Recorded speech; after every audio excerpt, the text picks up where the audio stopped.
And back into it we go. Well, we've been kicking off with a little bit of action, adventure, exploration, archaeology, and switching between Indiana Jones and the Infernal Machine and the original Tomb Raiders. So here we go, back at it with Tomb Raider. Things have been picking up. I think we're making some pretty decent progress with this game. Just got into the Egypt section, I think on the last stream, and just started with that, though I think we cleared the first level at the very least. Of course, these levels are relatively long, so we probably still got a ways to go. But regardless, let's go ahead and get back into it, see what we can find out here. These mummies in these levels freak me out. I can tell you that much for sure. Look at this. By default, the screen adjust is like messed up. Why is that? I don't like that. There we go. Awful. Let's load the game.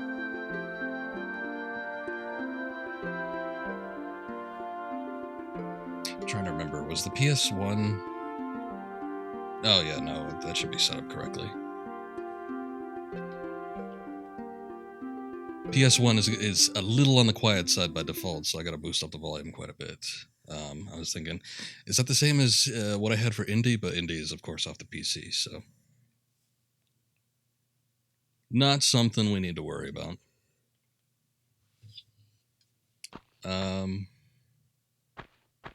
Where are we? I forgot. Oh, I remember. Okay, I sort of remember what was happening. There was a crocodile in here. I think he's gone now. I don't know. Let's see. We got a sapphire key. I think we picked that up in here, maybe.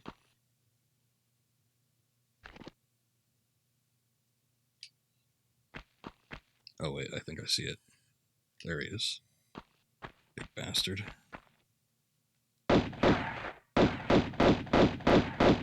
There we go. Nice. I was already working on him. Like, prior to ending the stream, I was trying to shoot him from all angles, and he just wouldn't come out. Oh, look at that. There's a little bit of ammo. I think we picked up that key down here. Maybe. I don't know. I feel like we picked up something. I really should review the stream like before I start things up again. Because when we're starting in the middle of a level, it can get a little confusing sometimes. But yeah, I'm pretty sure I picked up a key item at the very least, so... I'm not seeing anything else.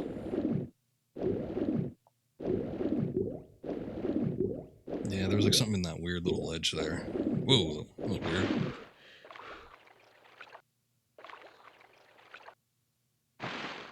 PS1 graphics running amok. The only... Whoa. Okay. Did not mean to do that. The only thing is I don't know where we need to go from here. Did I come in from there? I must have. I don't think there was an exit over this way.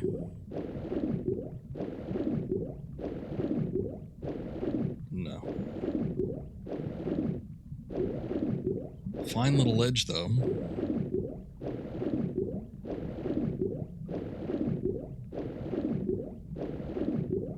So what happened last time? We finally finished up in the temple area that we were in, and we put a stop to, what was his name? Pierre? I think it's Pierre. I keep calling him like every other name, like Jacques and Claude and, I don't know, Van Damme. But yeah, we put a stop to Pierre, and we were able to get the second piece of the Scion. When she connected the two, it seemed like she received some kind of vision of some sort, so... oh god.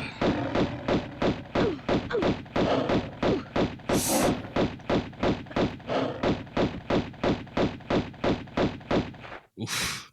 I do not like those panther lion deals.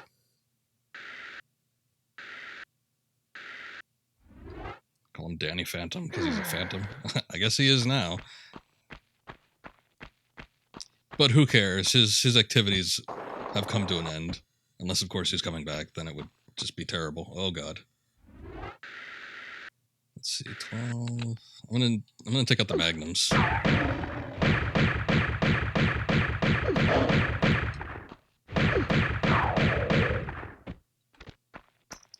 Anyway, Lara got some kind of vision of some sort of event happening in the past, I'm assuming. So it's sort of building up the story, but we don't get too much of that. So, take what you can, basically. But I'm sure that'll all be explained eventually. Presumably, we're going after the third piece of the Scion, which I think also in the vision, she kind of got this sense that she needed to go to Egypt. Or something along those lines. Those are my assumptions anyway. I don't remember specifically. But yeah, Egypt's a fun place. We got like the mummies, which are really bad. Those things are awful. We've got these panther lions, which are also kind of terrible. Not quite as bad as the mummies, but they're still pretty bad. I don't like the mummies. They're super fast and they're kind of scary. Let's see. And for the most part, I don't remember. I mean, I probably never even played this far into the original game. I think I stopped somewhere on the second set of levels, but I don't even remember this in the anniversary edition, like this Egypt section. So it's fairly interesting.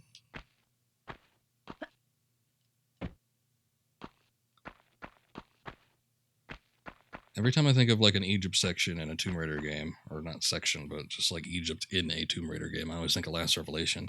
I think primarily because I think the entirety of the game takes place in Egypt. So they kind of went all out with that one. And when you think like archaeology, Egypt is one of the first prime locations for that kind of stuff. So oh, I see. Well, what are we doing there? I don't think anything happened.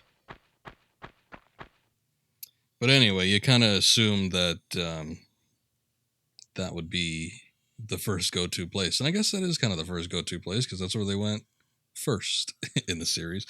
But obviously we're not spending a whole lot of time here considering that we've already done like 2 other major levels.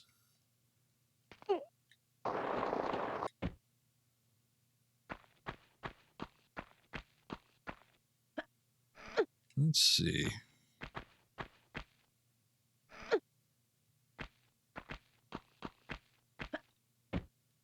Oh. Boy, can I even jump up here? No, I can't. Ooh, maybe I shouldn't have done that. It's alright. She's no Indiana Jones, but she doesn't take fall damage too brutally.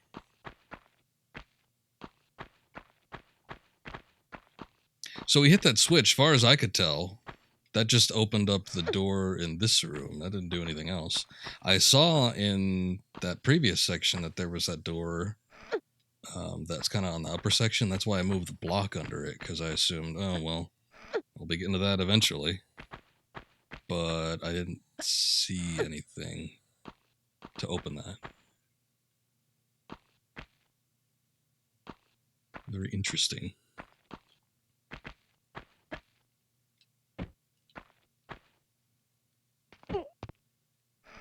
All right. I'm just checking out all possibilities, making sure we're not missing anything here.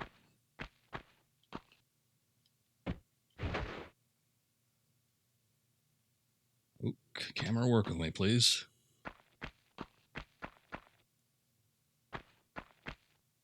Yeah, okay. Huh. Yep, okay, I don't see anything, so I don't get it, but alright.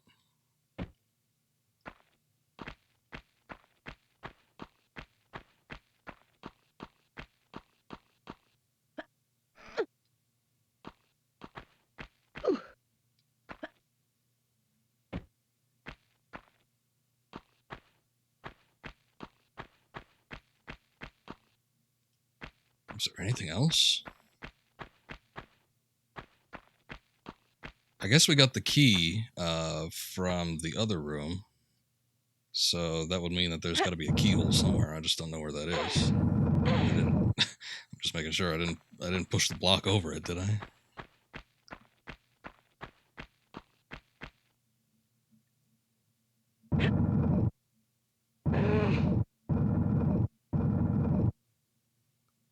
Now I got to double check everything, make sure I didn't accidentally cover it up. I feel like I would have noticed it if I had done that already. I don't think we need to. What are you doing? I don't think we need to go back in here. Let me just move this one back. Now, at the very starting area of this Egypt section, there were, I don't know, there was a handful of things like keyholes and other things like that. Oh, here we go. This is what we do.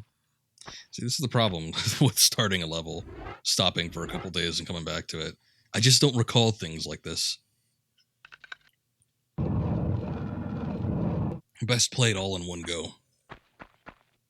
Did that eat? Oh, it did open this. What the hell? 2-for-1 deal.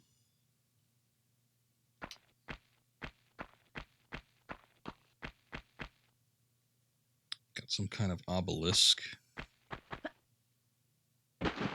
Whoops. Whoa. Surprised I didn't make that.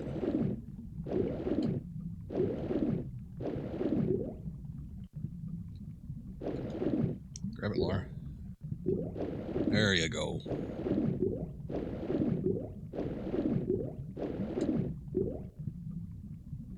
There's a door.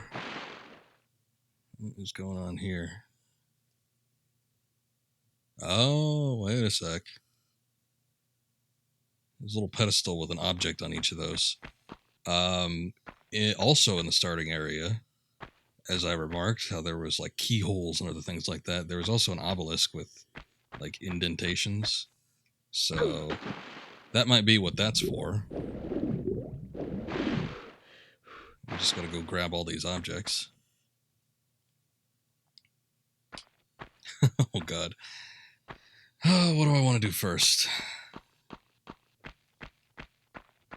Also in the last level, we had our first taste of like extreme bullshittery in that there was a death trap that there was no possible escape from. It's just if you decided to go that way, you're dead. And you have no way of knowing ahead of time. At least I didn't see any way of knowing. There was no evidence that there was going to be like, you know, some kind of death trap or something that was going to immediately kill me. So, a little disappointed in that.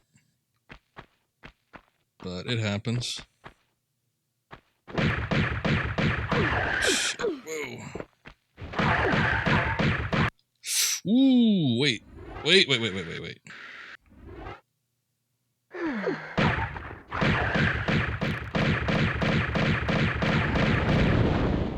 Oh my god. Did they always do that? Explode into a million? I mean, they always broke up, I guess, but I don't know that they actually exploded.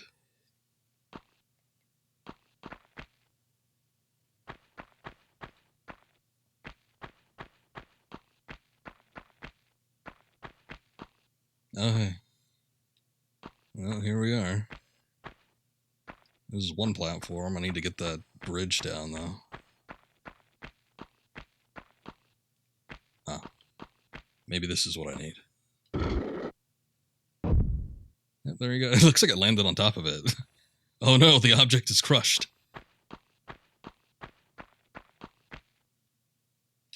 What is that? Ancient Egyptian foosball?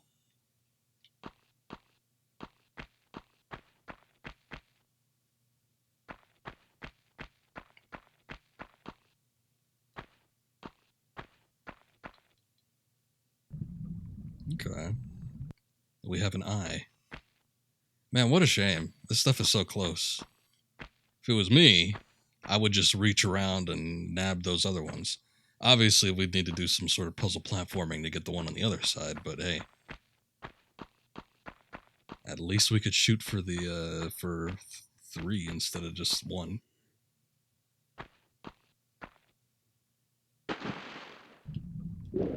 I think we need to go down here next. I was hesitant because, well, you never know. Let's see. Okay, that looks like a solid platform.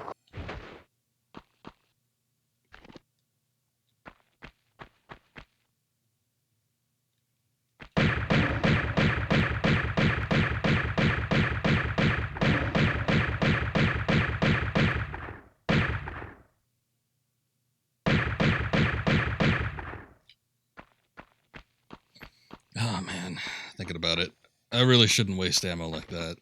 Considering they probably couldn't have gotten up there anyway, I probably should have taken the regular pistols out, but oh well.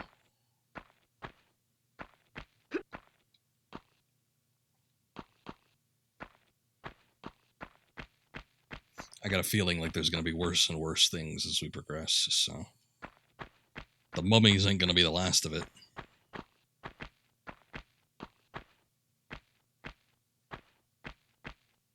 Oops.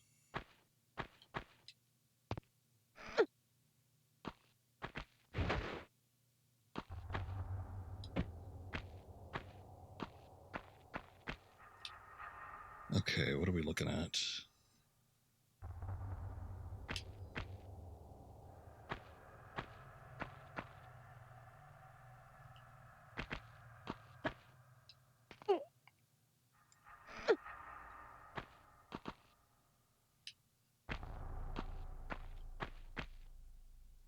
Could probably get up these platforms up here, but I could jump over here as well.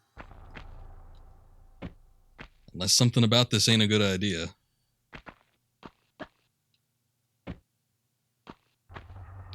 I'm not seeing any cracks in the platforms or anything, though, so.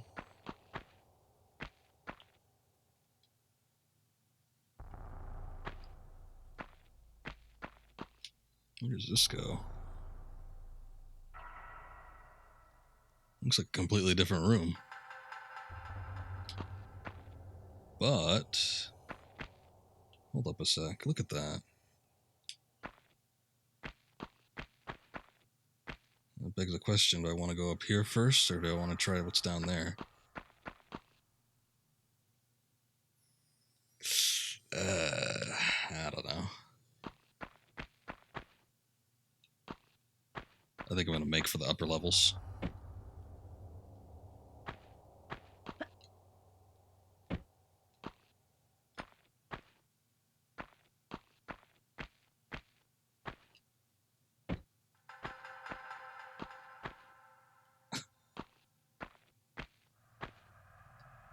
I think I was doing this last stream. I would be able to make it if I just had... There we go. Enough of a backstep to hit up that ledge. Let's see. You think? I don't know. Oh, that was a close one. I was worried that that little end table looking thing would prevent me from jumping all the way back, but seems to be doing all right.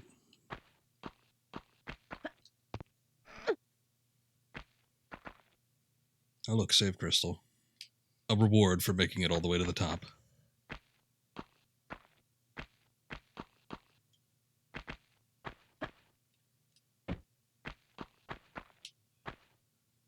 Sometimes these PS1 textures freak me out. That little jitter going on makes me think that the thing's gonna collapse or something. Okay.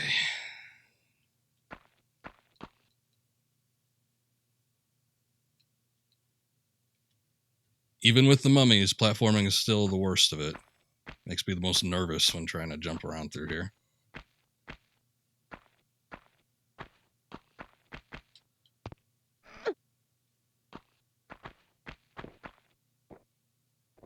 God. Speaking of... Oh! That was abrupt.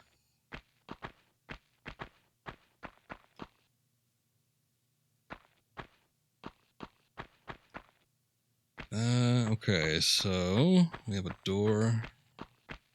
What is this? That looks like a pit to nowhere.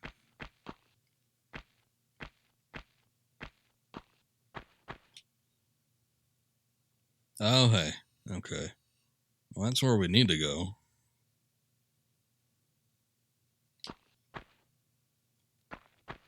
All right, hold up. Before we got rudely interrupted by the mummy, there was a switch over here.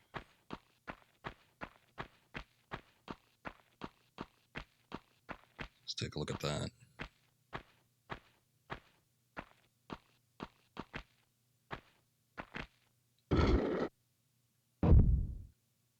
All right.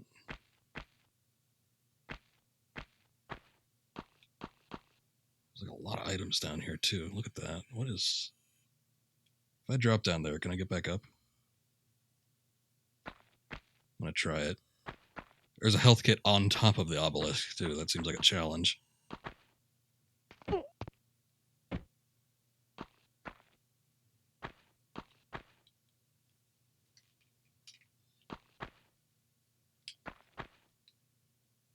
It's just a bunch of magnum ammo. Hey, I'll take it.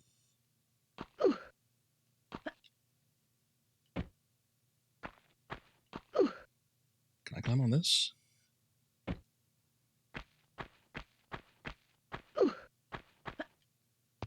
Oh, okay, there we go.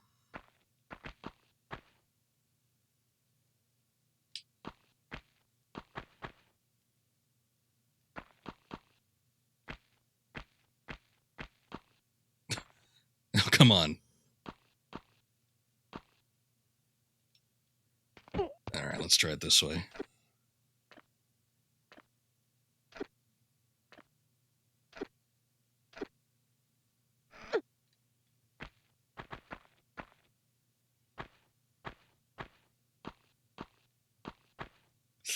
I don't know if that's going to be worth it, but hey.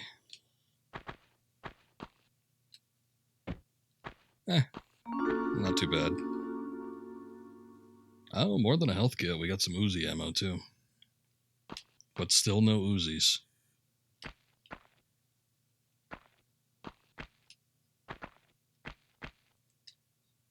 Oh. Shoot. God damn it. Well, what the hell am I... Oh, you know what? I probably need to drop down. Ugh.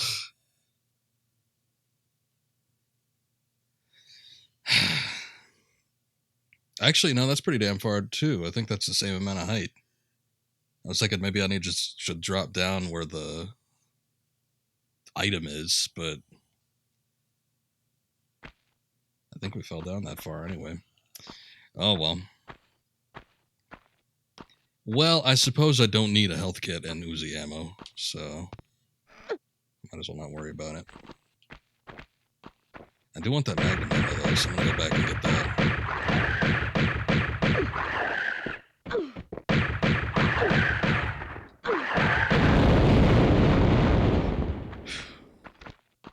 This is so goddamn loud.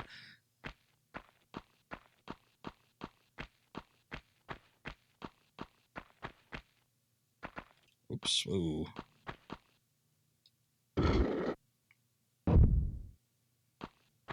Yep, I think that's exactly where I fell and died, so I don't know what the heck I'm supposed to do to get back.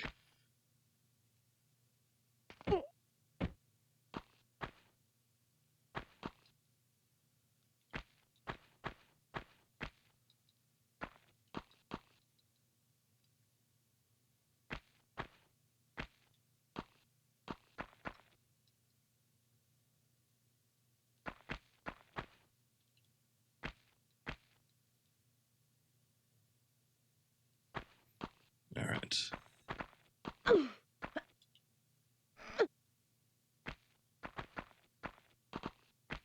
So I think what I'll probably do is I'll go take a look and see what's in this pit thing over here.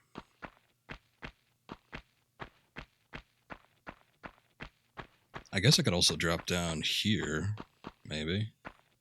Let's see how far that goes. That's pretty far.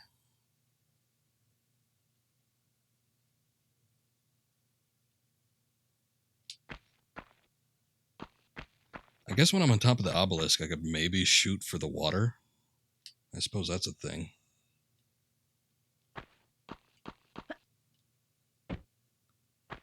Alright, check this out.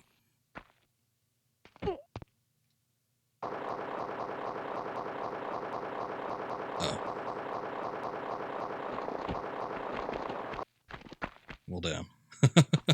I thought maybe I could grab onto a ledge, but nah. There's a safe crystal up there.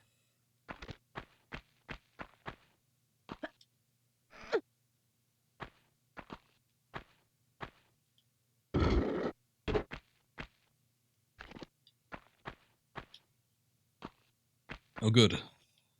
We pulled the lion lever. You know what? I'm going to practice what I just said I should do.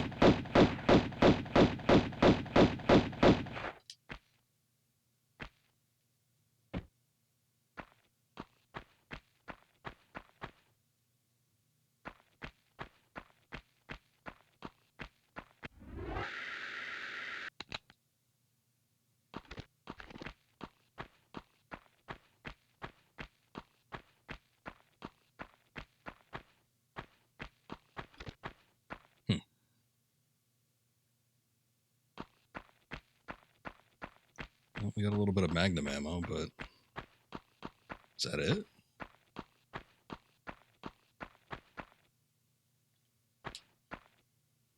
Something's clipping through the wall.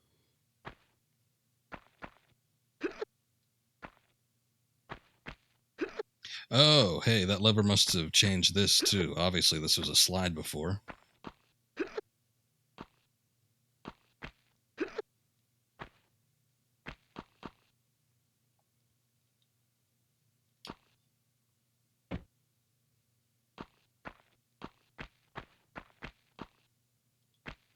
Yeah, why not? Go ahead and save.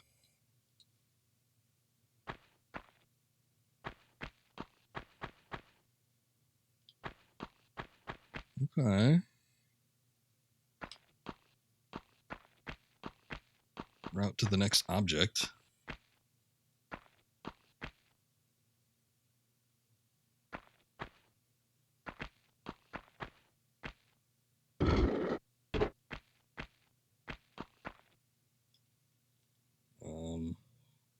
The hell did that do?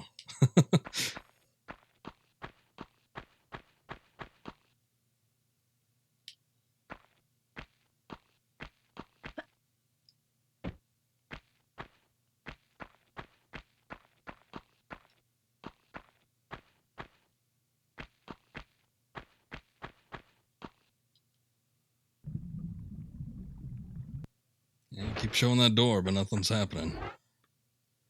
What is this crap anyway? We have an Ankh and the Eye of Horus.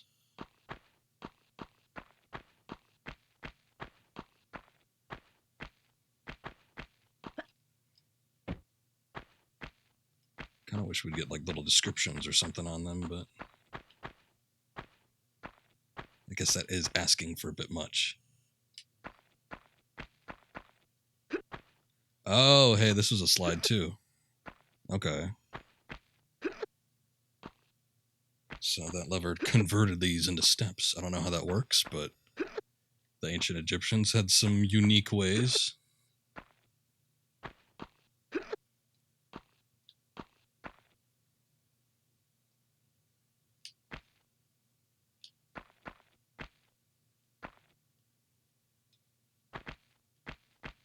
That's a bit far.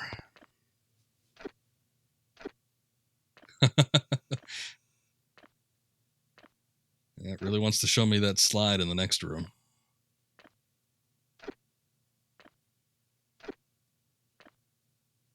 Lara's secret gift of X-ray vision.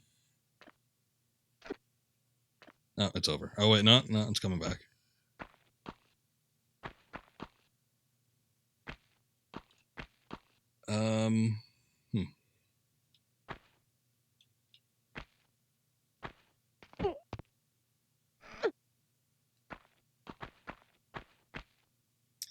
Well, that ledge keeps on going. The only problem is she can't turn corners, I don't think. Let's try. Nope.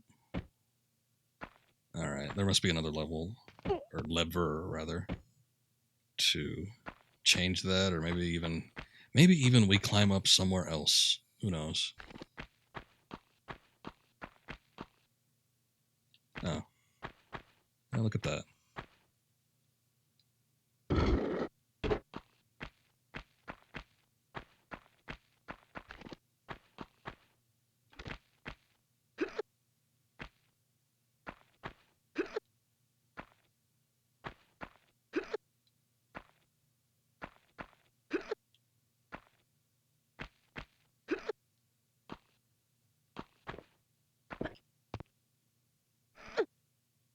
Oh, you bastard.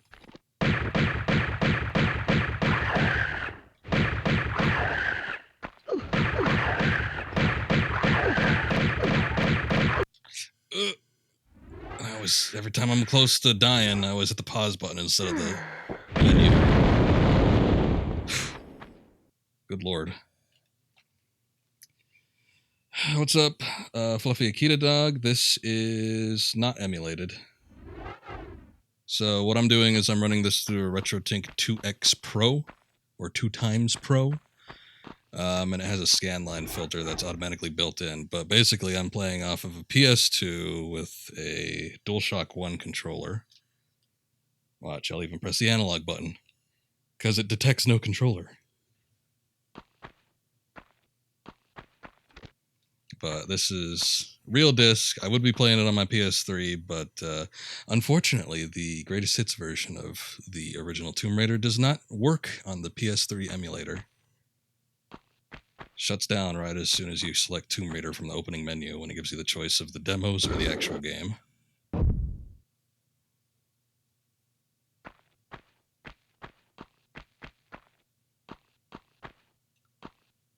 But when I was comparing the video, I was playing... You know, it was funny, because I was looking at the recording of the first stream I did of this about a week ago. Emulators or lamulators. Emulation is fine in certain degrees. I tend to prefer to play on original hardware when I can, but... you know, sometimes that's not an option. Sometimes it's a worse option if I have the original hardware on hand.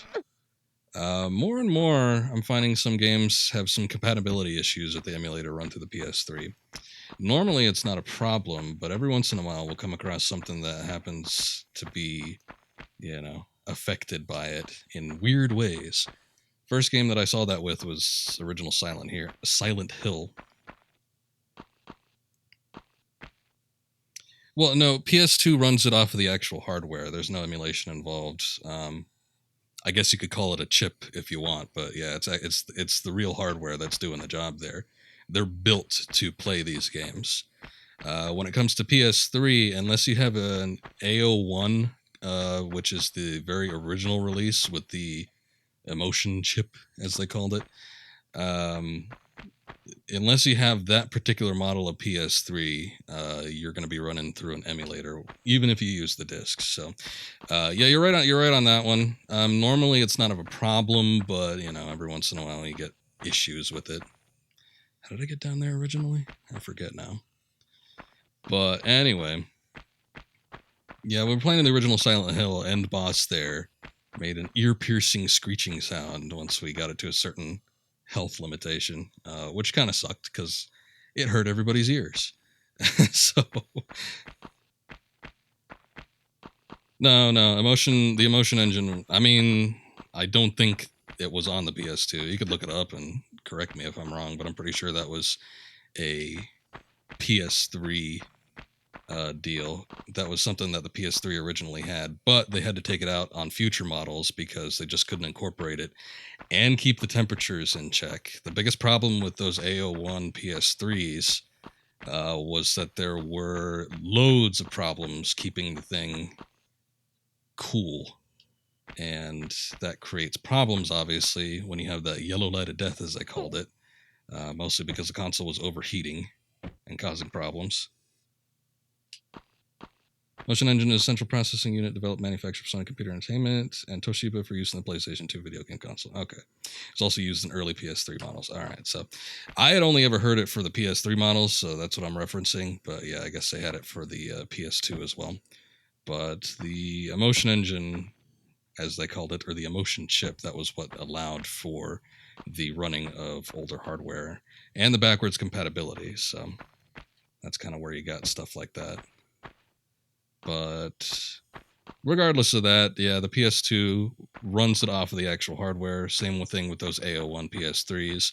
But after that first model, once they did the first revision, which was the EO1 release on the PS3, then they started using the emulators. And then when it came to the next model release for that PS3, then they just took out emulation for the PS2 entirely. So you couldn't even do it on that. But I've been enjoying playing some of the PS2 games I have off of the PS3. They run beautifully. They don't always run so great off of my slim PS2, and also those blueback discs, which were the CD based discs as opposed to the DVD discs. Yeah, those work pretty well. I haven't had a problem with them, so it's still handy, and I could still use the discs that I actually own. So I got no problem using it when I gotta use it, or when it's available to me as an option. But yeah, as far as the Tomb Raider games go, and I've been testing this with, not testing it with a friend, but we've kind of been going back and forth, like looking at potential issues. Apparently, he had a problem with Tomb Raider Chronicles. I forget what exactly the issue was, but I've gone back and I've tested all of the Tomb Raider games. All the Tomb Raider games have a problem when I try to play them off of the PS3. It kind of sucks. But Tomb Raider 2, the menu freezes on the second level. Tomb Raider 3 seems to be okay, but I haven't played it that much. Tomb Raider Last Revelation freezes during a cutscene. There was... And whatever issue my friend had with Tomb Raider Chronicles, that was another problem. So, I don't know. But for now, I think I'm just going to be playing these off the PS2. I do have a PlayStation 1, but I was trying to give it a little bit of a clean earlier, and the disc reader just wasn't wanting to work. So, that ended up not being an option for me. So, one sec.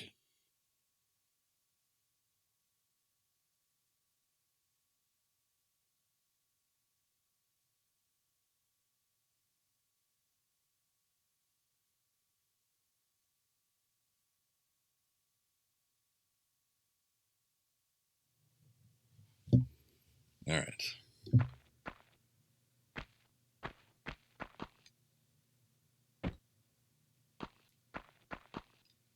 Yeah, it's a bit of an issue. It's kind of sad that not even the companies that made the hardware can quite get the emulation right, but well, it is a money factor in some regards. I think with that PS3 though, I mean, here's the thing. The original PS3 was already a $500 console. If they wanted to, incorporate the emotion chip into the console and keep it in a factor that would allow it to run without overheating super easily, we're probably looking at a price increase of another $100, maybe $200, just because you have to change the infrastructure back up. Then you have to rebuild those consoles, send them back out on the market, and it's like I can understand why that it was taken out, but yeah, it doesn't make it not disappointing, but it's understandable in some circumstances. Other circumstances, like Sony today, not with having any backwards compatibility whatsoever, aside from the games that you just rebuy on the PlayStation Store or whatever. That's just kind of like cheap in my opinion. No effort made whatsoever. But hey, at least they tried at the beginning when it came to the PS3. It's just it couldn't quite pan out, But that's how it goes sometimes.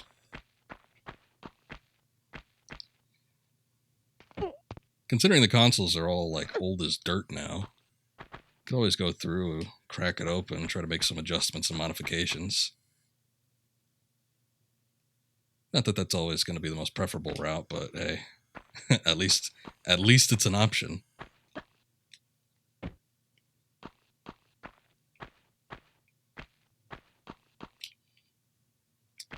But yeah, anyway, with the RetroTink 2 times Pro, it's an upscaler that works pretty dang well.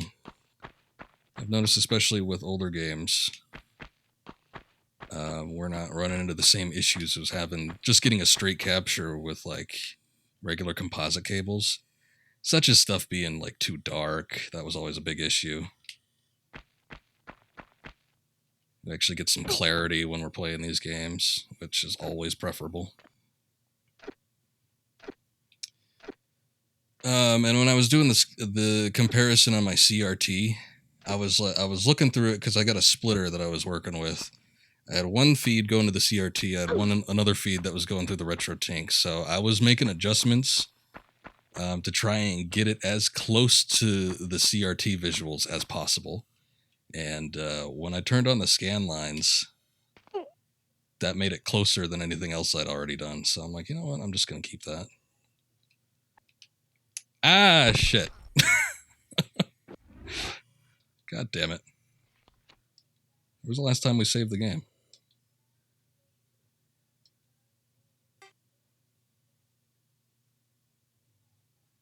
Oh, well. Yeah, poor Lara. Spine cracks. She just goes into that ragdoll. Oof. Yeah, exactly. Oof. What I was trying to do was I was trying to drop onto the ledge and grab it, but I guess it was just far enough in that she couldn't grab it. Or maybe it just didn't work at all. I don't know. Oh well, we're not that far back. It's not a huge issue.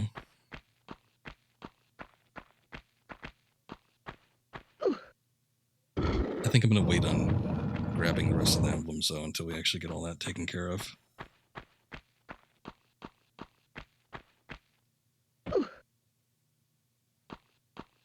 Let's see, what did I do in here? Let's see. Okay. I do want to grab this.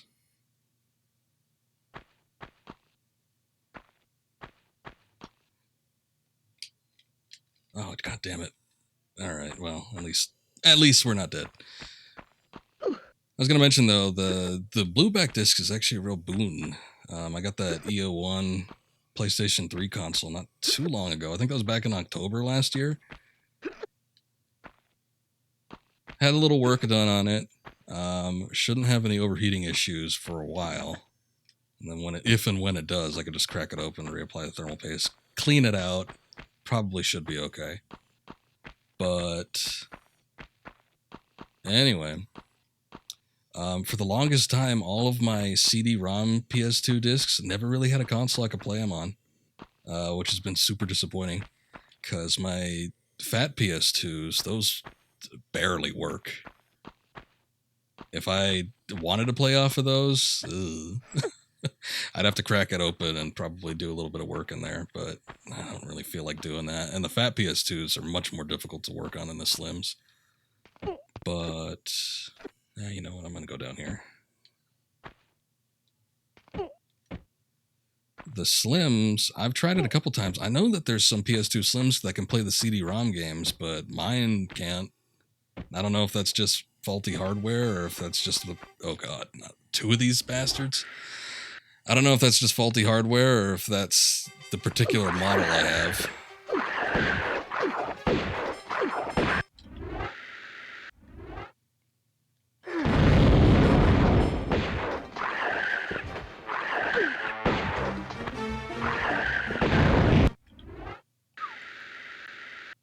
Okay, not as bad as I was thinking it was going to be.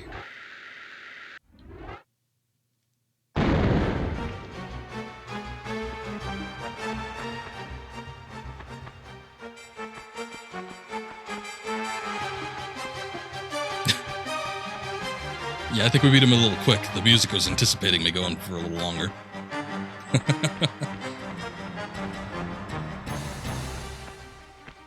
Is there anything even down here?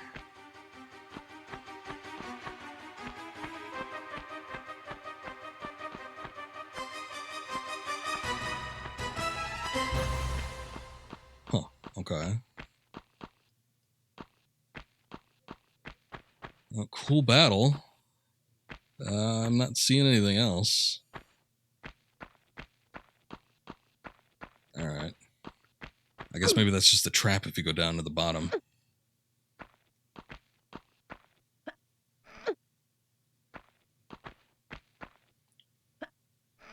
Anyway, I don't have too many CD-ROM based games, but I was playing Time Splitters. That was fun. Never quite got a chance to play through that all the way.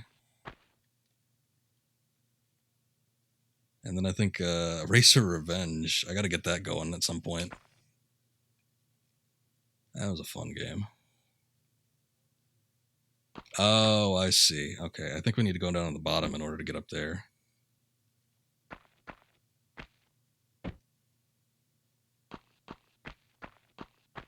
Let's take a look. Get up. Come on. No? Can I jump it? Let's see. That's a little too... It's a little too short.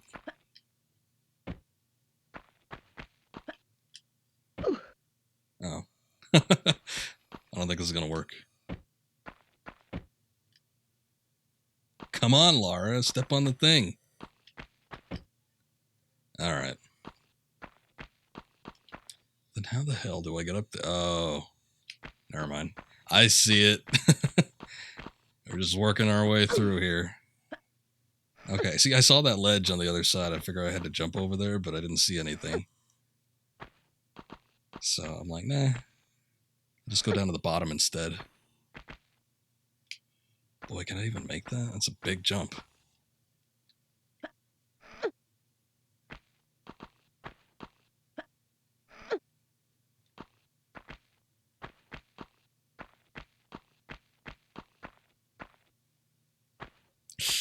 That doesn't look possible.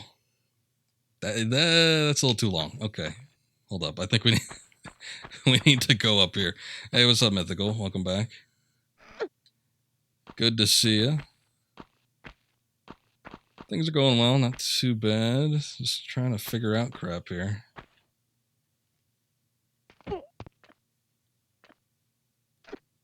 Okay, I had already gone over here before, but that's when I tried to get down to the save crystal, and no bueno. That did not work.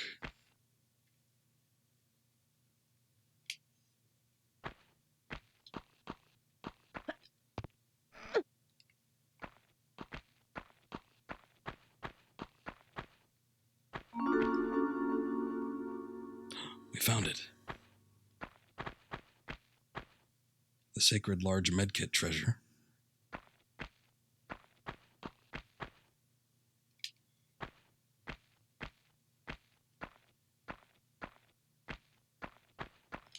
Okay.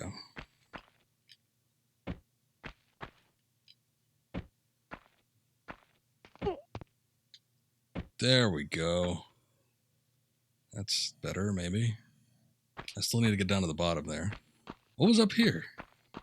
This is the original Tomb Raider. You could tell by Lara's weird bun on the back of her head.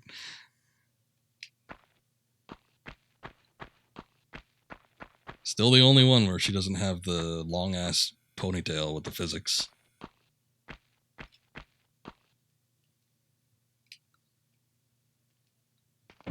Let's see. There we go. Nope. Nice view of the backpack.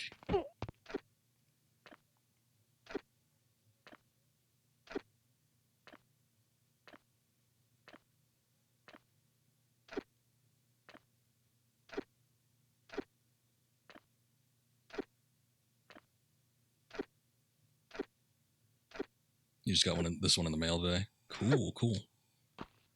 You got an original copy.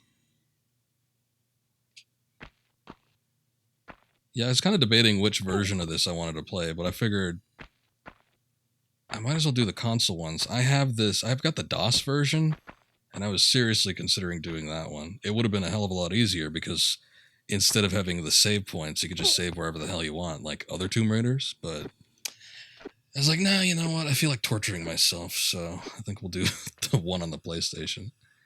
There's also the release on the Saturn, but I don't own a Saturn.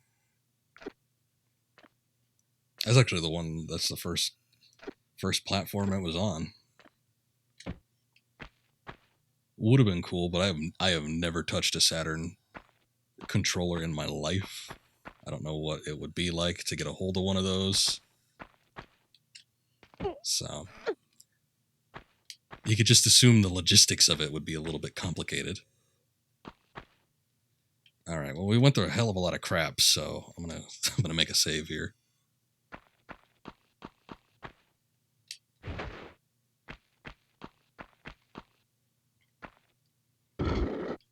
This one's pretty good though. It's not too bad. I think we've discussed it before, but I think the hardest one of the batch with the original games is probably the third one. Third one gets bad because one, that's just when they started to really become addicted to making it incredibly challenging. That's when they started to incorporate all the instant death traps, so that's always a fun addition. And that's the one where you still have limited saves. You can save wherever you want, but you pick up save crystals in order to save. So you can pick and choose where you want to save. It's not like there's fixed locations like there is in this game, but you still only can do it as many times as you have a crystal on hand. But just because of that, I feel like the other games are easier because you can just save wherever. Tomb Raider 2, you get one save slot. So that kind of sucks. But with Last Revelation and Chronicles, I think you have as many as you have space on the memory card for. So that always makes things easier.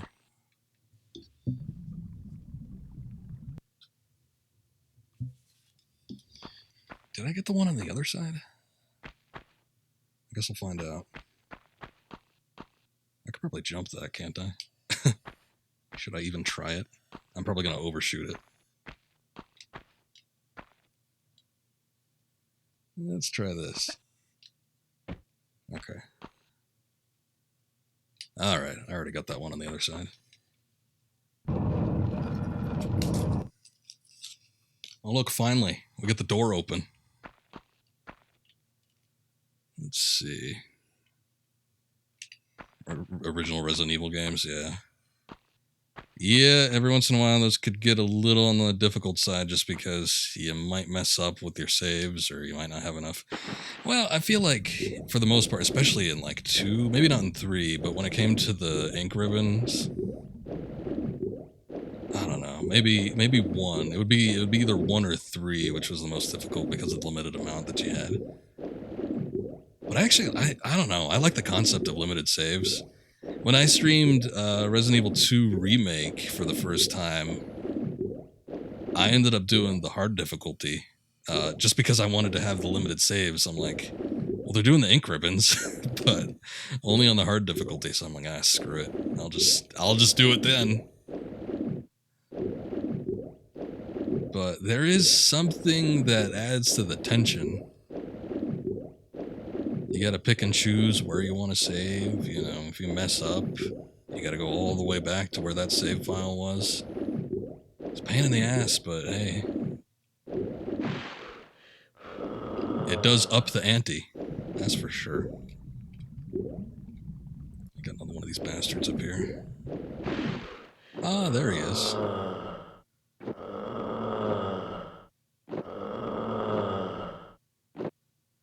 Yeah, that's right. Swoops on over there. You can't do shit right now. What gun do I have? I'm gonna do this. Oh, whoa! I thought you were on the other side.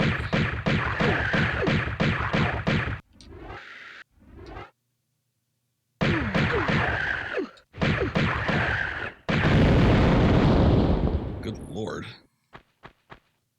See, that's why I don't like those things. They just pop up wherever the hell they want. Even if you're looking right at them, like a second later. Yeah,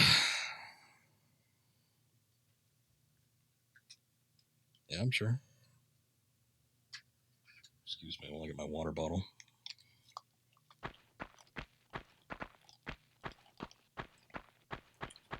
Don't you laugh at me.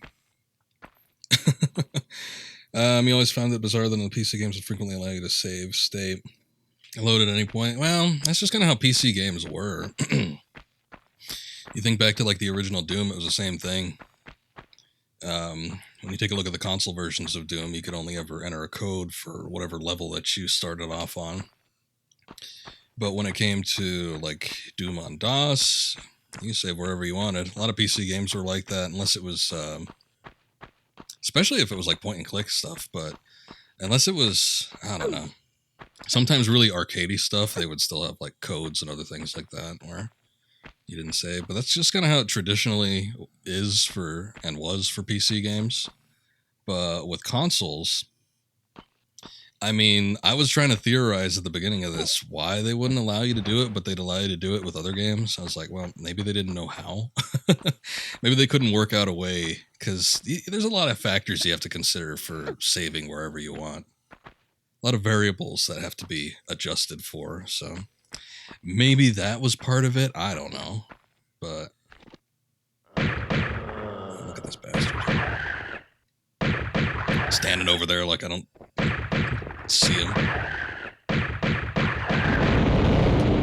Oh, God. One of his parts came flying at me. Actually did damage, too. But it might have just been a, you know,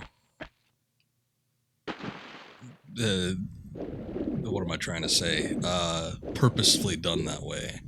I've got no clue, and I've never read anything to say it was supposed to be this way, or it was limitations, whatever it might have been. But yeah, having the save points kind of sucks, but like I said, it ups the ante, so I don't mind. I will say that when it comes to Tomb Raider 3, that's gonna get dicey. I ain't looking forward to it.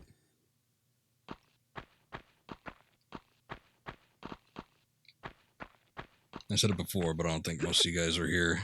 But yeah, to date, the only original Tomb Raider game I ever finished all the way through was Last Revelation. My first Tomb Raider game, the only one I ever beat.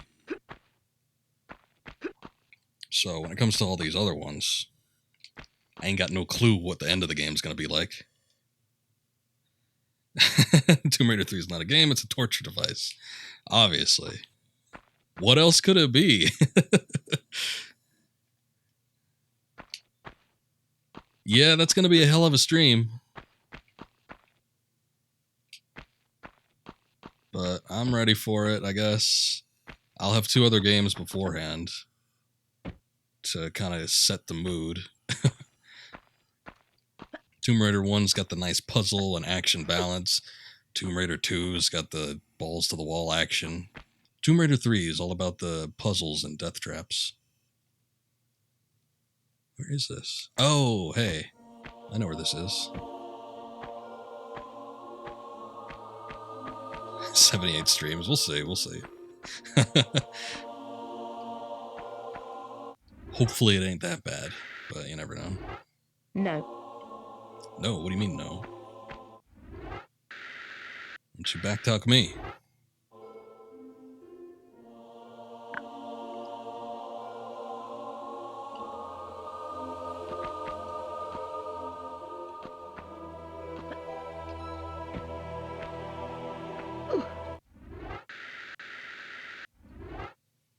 Interrupting the glorious music that we only get so little of.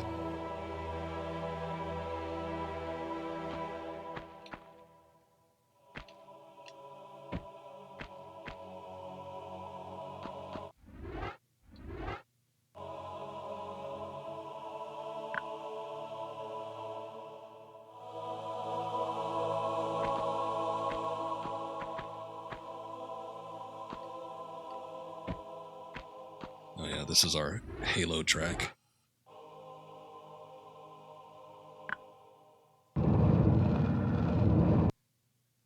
I'm pretty excited to get into the new trilogy, though. I haven't played those games in forever, but I remember liking them quite a bit. Tomb Raider Anniversary, I think, will be especially interesting, having, by that point, played through the entirety of this. But it'd be nice to compare and contrast. I'm looking forward to that one, just like I'm looking forward to doing GoldenEye Reloaded in the near future.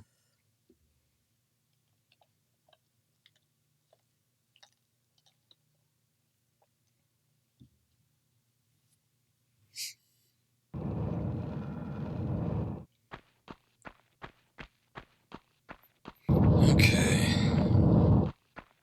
Oh, I ain't going back.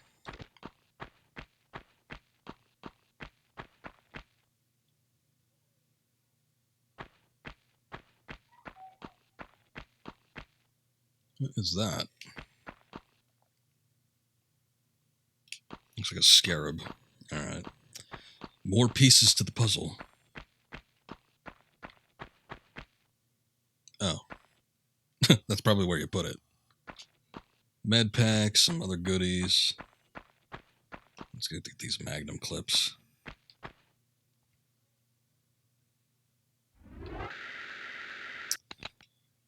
And we've been getting enough ammo. I think I'm just going to equip these full time.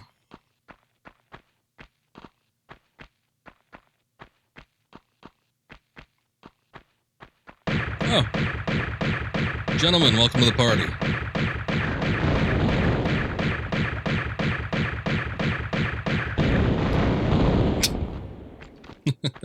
At least they give me a good lead. They've been doubling up on them mummies.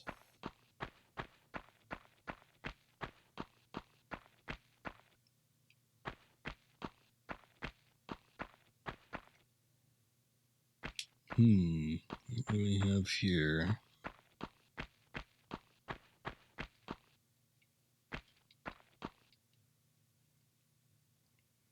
Honestly, going through the series too means I could play the reboot trilogy too, which I've only beaten the first one. I got a little burnt out on the second one. I think we discussed this before, but never finished Rise of the Tomb Raider. I thought it was a good game, but yeah, just didn't have it in me. And I just recently bought Shadow of the Tomb Raider on a sale. Deluxe edition for like $12. So just prepping ahead of time. But it should be interesting.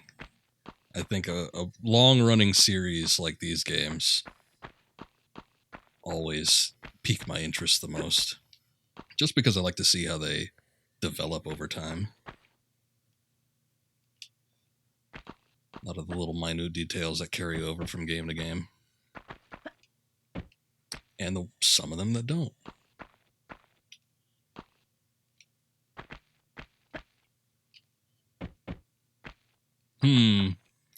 This doesn't seem to be working. There you go.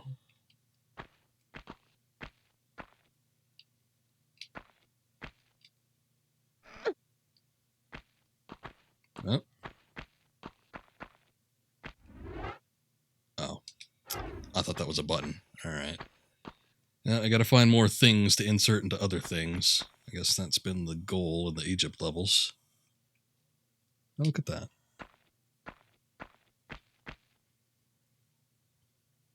You know, we just started the level. I don't think it's gonna be in my interest to save right now.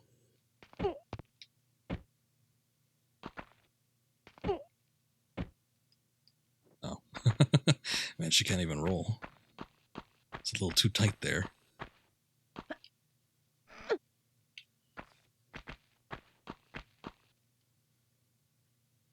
Got a big health kit. That's pretty nice. Nope.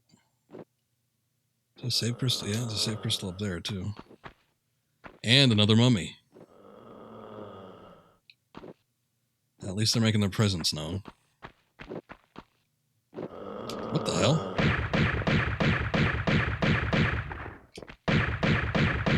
Are they getting meatier?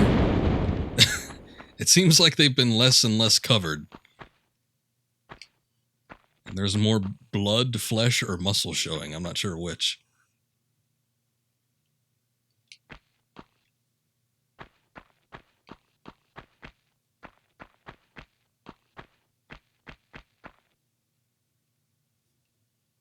I don't really know where I want to go.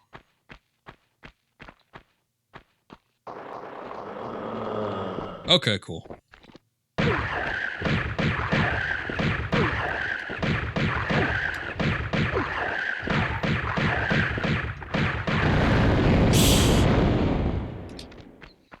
Oh yeah, gotta love the meaty mummies.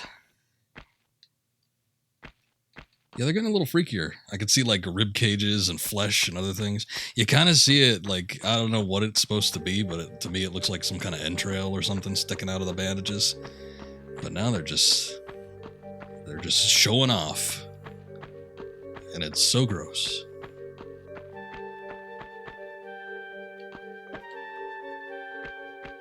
You know, in the anniversary edition, I do remember during the last levels there were like meat puppet enemies. So I don't know. I guess it's all building up to that.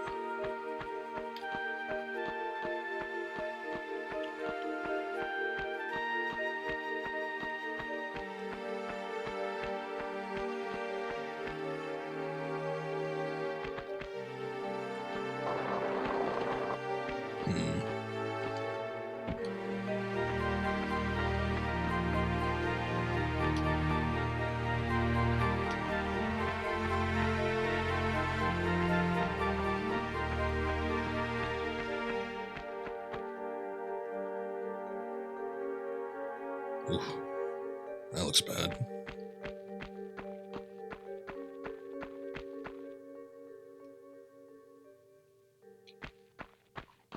Pretty cool, though.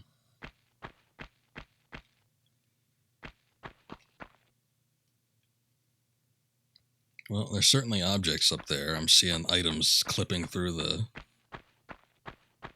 pillars here, so I guess let's see what we could do. More platforming, my favorite.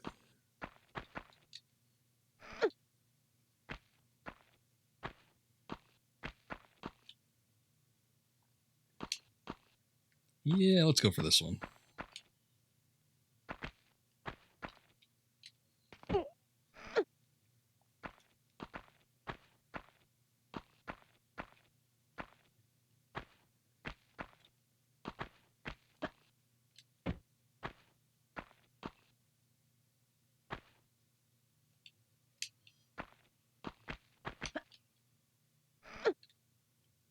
Oh, good.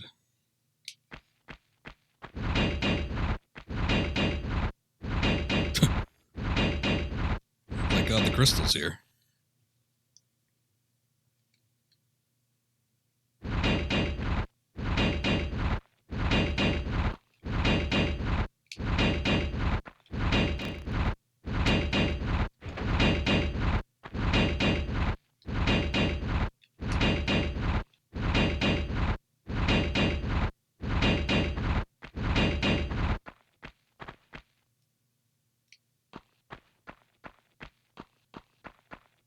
Oops.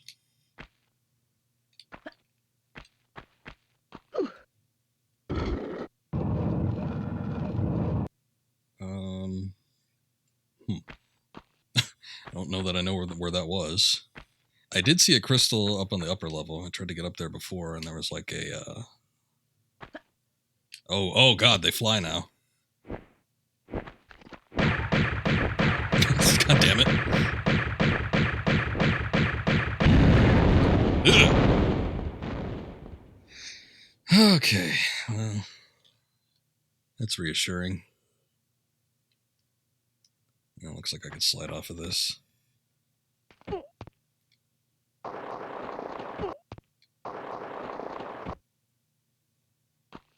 Yeah, don't like that. See, I told you the enemies were only going to get worse.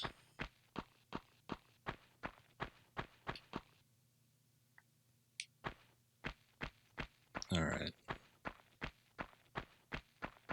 Oh man, this is going to be bad. I think...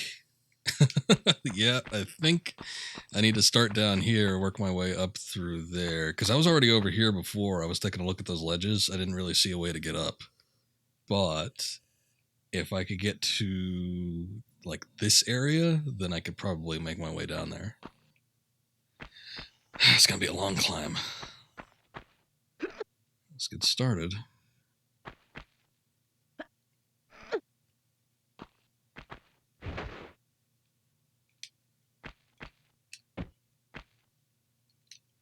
What's got me nervous about this is sometimes I misjudge whether these are going to be long jumps or just standard jumps. End up overshooting a lot of these skinnier platforms.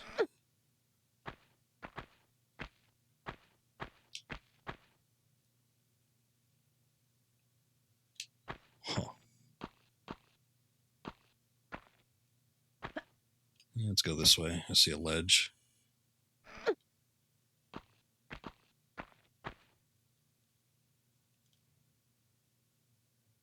Well, I don't know. It's pretty damn far. I better not risk it. I will go for the most obvious route. If there's something that looks like a shortcut, I think I'm probably going to shy away from that.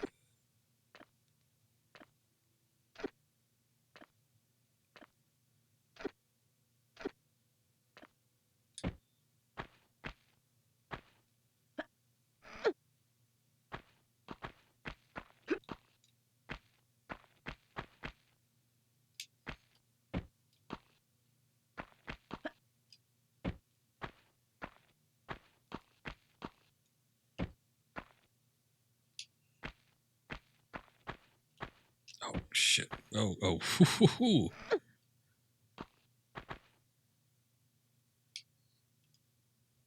Oh, boy. Long jump or short jump? See, this is what I'm talking about.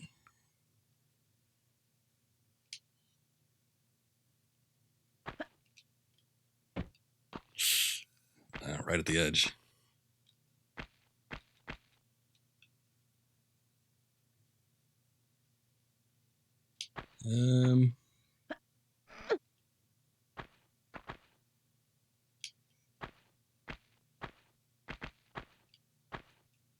Oh, look. Save crystal.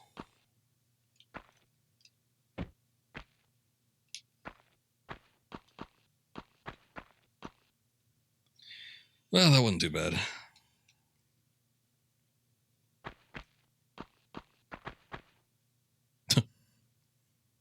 Looks like he's missing a toupee or something.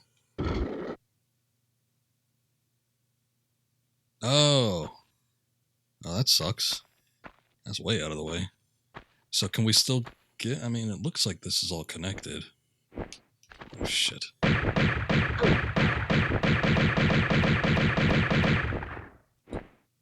Go away, please.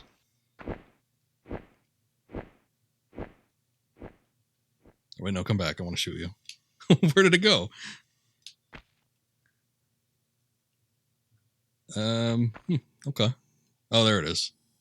Oh, God, they could phase through walls. Wow. Look at that.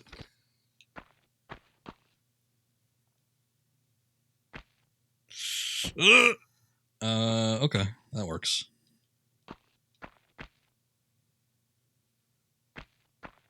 Did I just screw that up? Can I still get to there from here? I'm totally comfortable with reloading that last save, but I think maybe we can make it.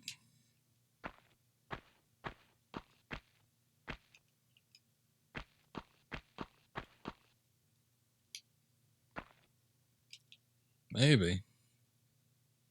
You know what? Maybe not. Here, I'm just gonna walk up here. I'll give it a little look.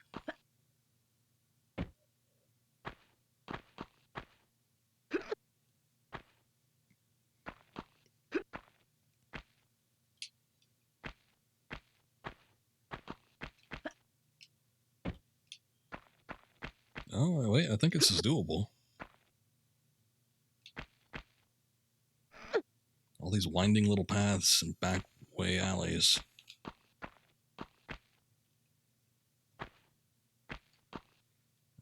I'm not comfortable with that. I'm going to back up a little bit.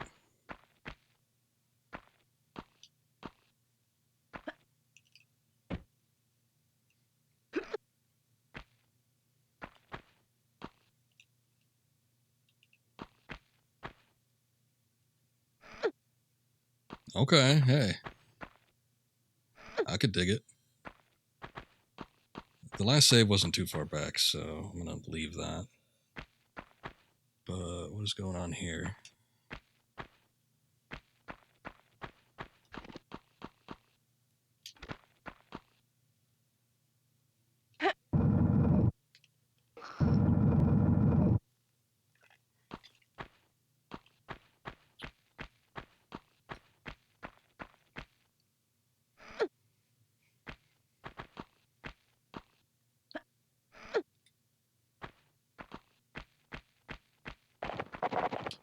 Oh!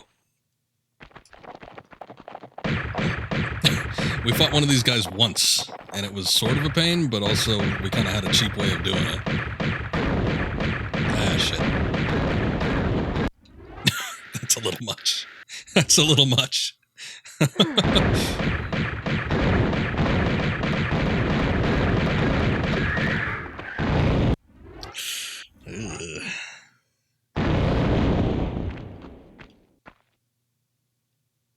Yeah, I don't like those explosive red orbs of doom.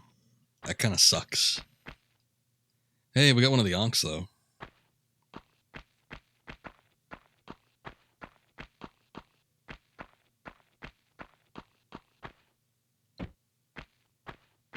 Saw 2 points where we could use these up on the Sphinx. That might be all of them. And I guess I earned the save. I'm fine saving now.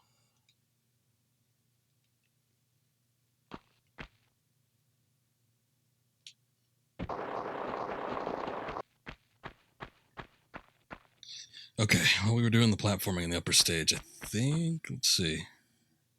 There was another door. Yeah. This one down here. Oh god, the only problem is I'd have to... Ah, shoot, I should have came down and... I gotta work my way all the way back up again to get on the Sphinx. Unless there's another route, but I don't think there is.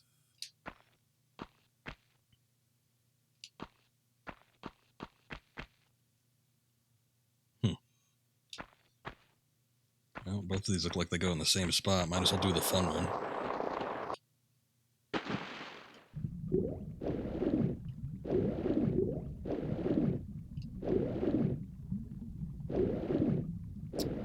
For what purpose?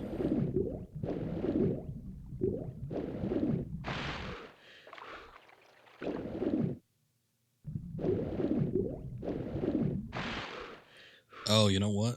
Hold up. Let me get a better look at this. Ah, my mistake. Oh, yeah, see, there's that little ledge up there.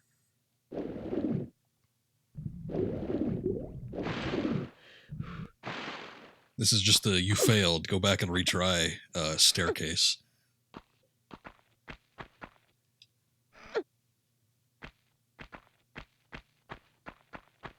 gotta back off into this.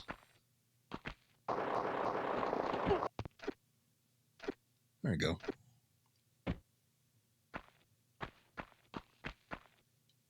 A bit of magnum ammo.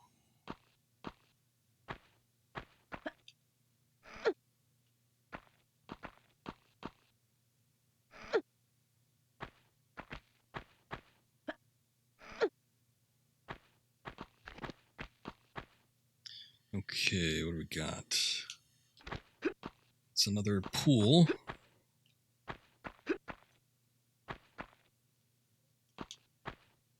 Looks like a ledge. Let's try this again, see what happens. Oh. Alright, never mind. Oh, hey. See, they trick you. Because after doing the first one, you're like, I don't want to go in the water. But you gotta go in the water because you gotta get that key.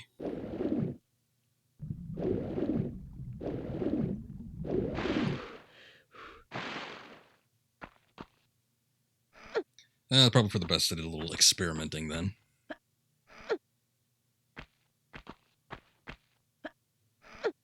Alright, so I think what we're probably looking at doing is making a jump to that bridge. Easier said than done, no doubt. Let's see.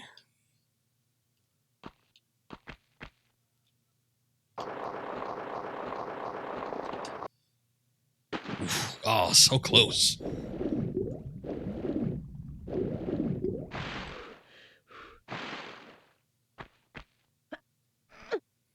This might take a little work.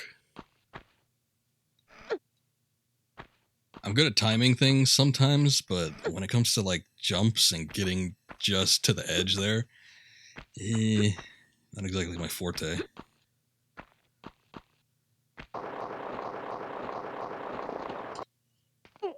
Oh, hey.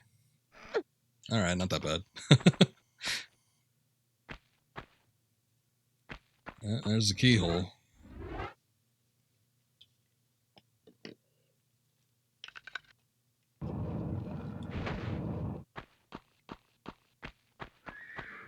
Oh, yep.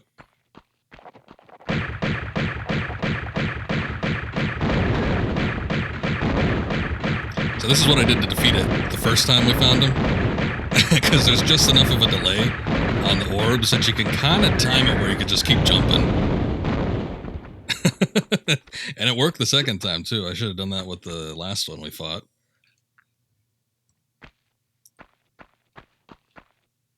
Just keep jumping. You jump over one orb. When you're falling, you duck under the other one. It's a perfect system. When it works.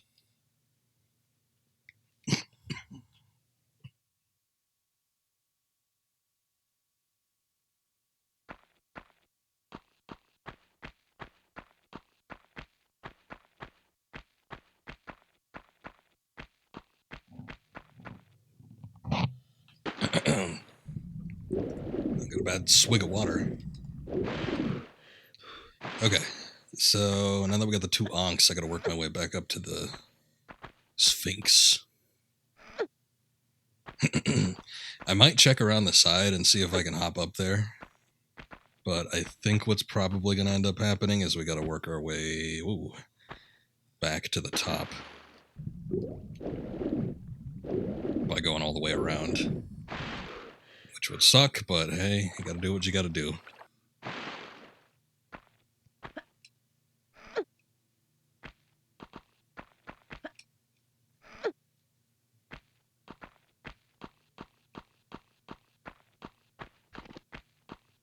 Just in case any flying ones come back out.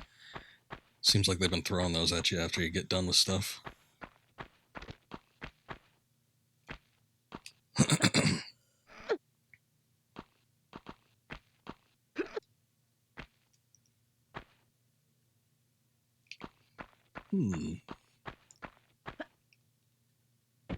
Oh, never mind.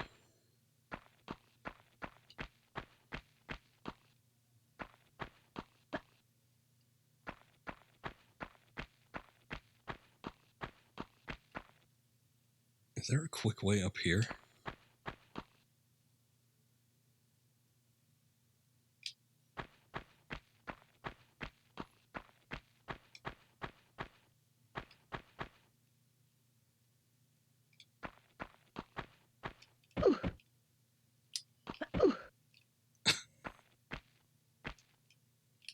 No, not that. Come on, do the sideways one. Oh.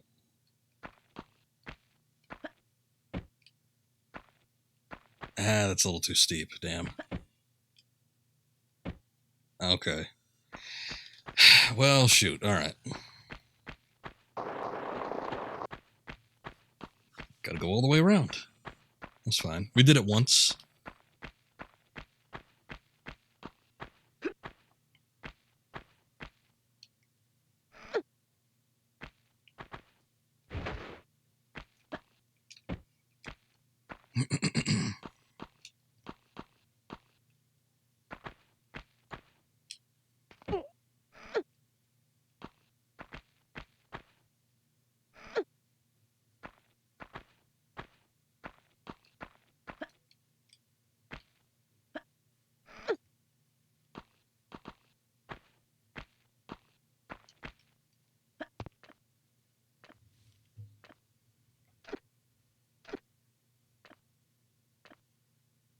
I gotta test a little bit more of the Last Revelation game on the PlayStation just to make sure it's not the disc that's not working when a cutscene loads.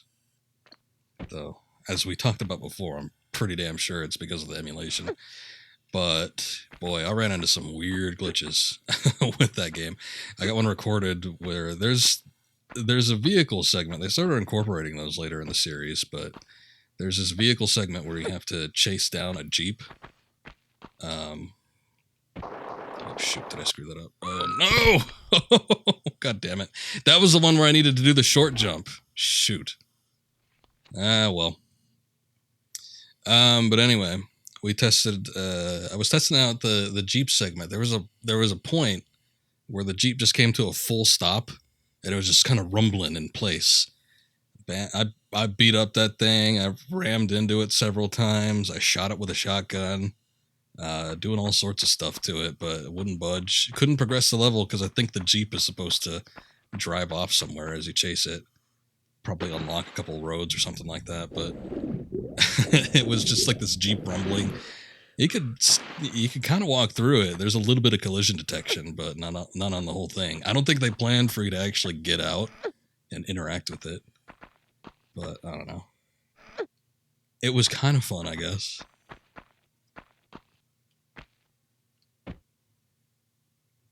But hopefully that stuff doesn't happen. It might just be the disc. Like I said, when it came to Last Revelation, that was my first Tomb Raider game. I bought it used at a Hastings, and it probably was not in the greatest condition. Especially buying used games back in the day.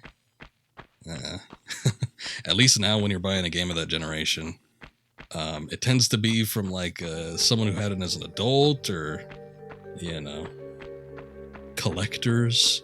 So they tend to take good care of it, but especially games back then, like as they were coming out. Yeah, you had these weird... Every time I got a used disc for a PlayStation, you had like these weird rings that were along the edge. I don't know how the hell that happens. I think a couple of mine that I bought new even had that.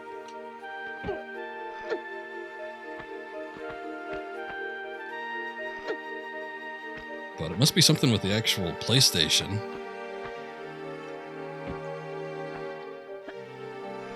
Maybe if you set something on top of it, or if you had it tilted to the side. I used to do that a lot because I thought it would read the discs better. Anytime I had a disc that wasn't reading correctly, I just propped the PlayStation on its side. Sometimes it'd work. So, but at the end, it probably screwed up some of the discs too. So in retrospect, I shouldn't have done that, but oh well.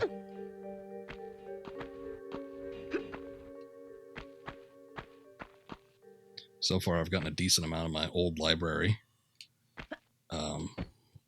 resurfaced at the local shops, so we've been in pretty good working order, but buying new games is unthinkable to you. Games you didn't buy secondhand years after they were current with Ocarina, Majora's Mask. Oh, yeah. I mean, that wasn't the case for me, but I could totally understand it, especially being the Zelda fan that I am now. And currently working through the series on stream.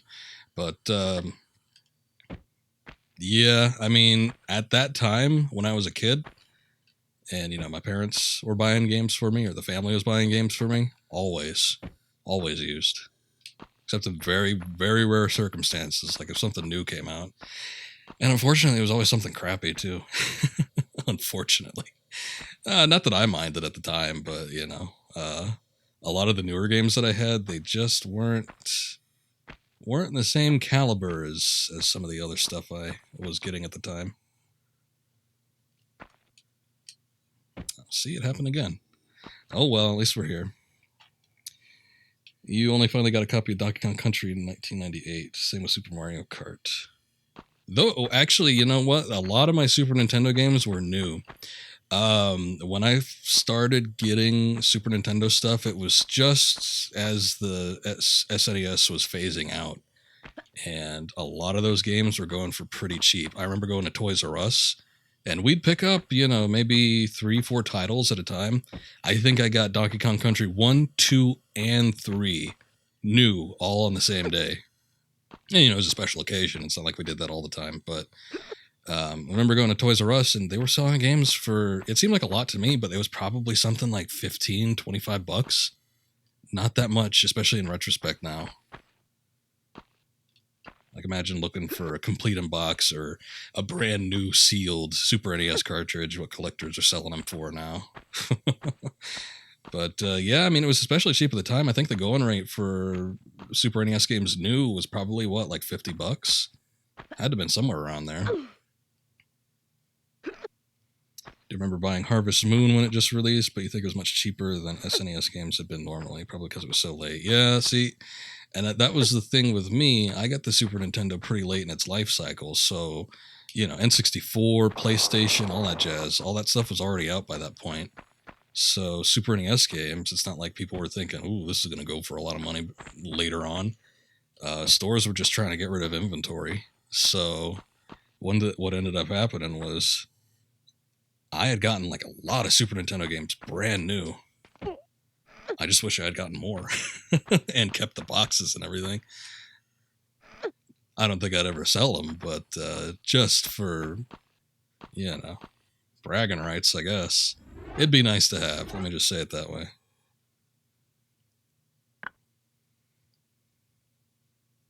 Ah, that's the door that it affects. All right, let's see what we could do with this one. This looked a bit risky. Let me see. Is there a platform down there? Yeah, there is. Okay. Oh, okay. I couldn't even grab it. I don't like that camera angle. Why don't we come in a little closer, huh? There we go.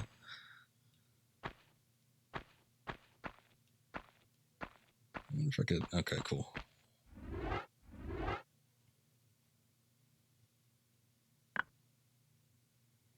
Yep. Like Bitcoins, everyone wishes they bought them when they were cheap and not sold them. Exactly. It's all in hindsight.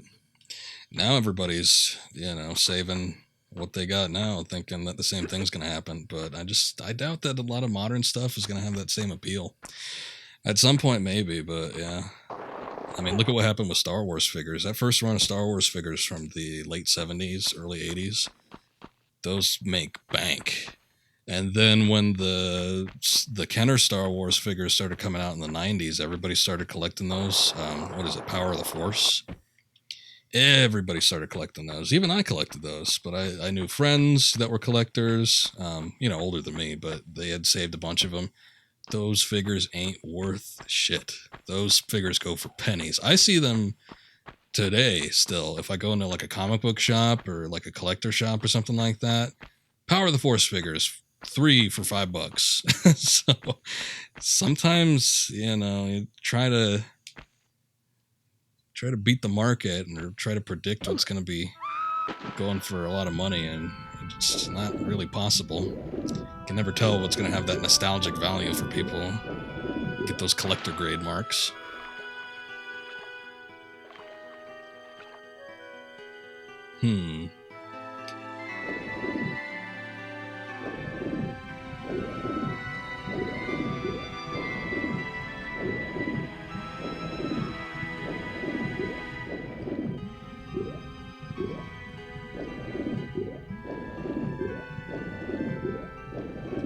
All games made after Majora's Mask aren't even games in your view. They're just soulless garbage. That's a hot take. I definitely don't agree with that, but hey, to each their own.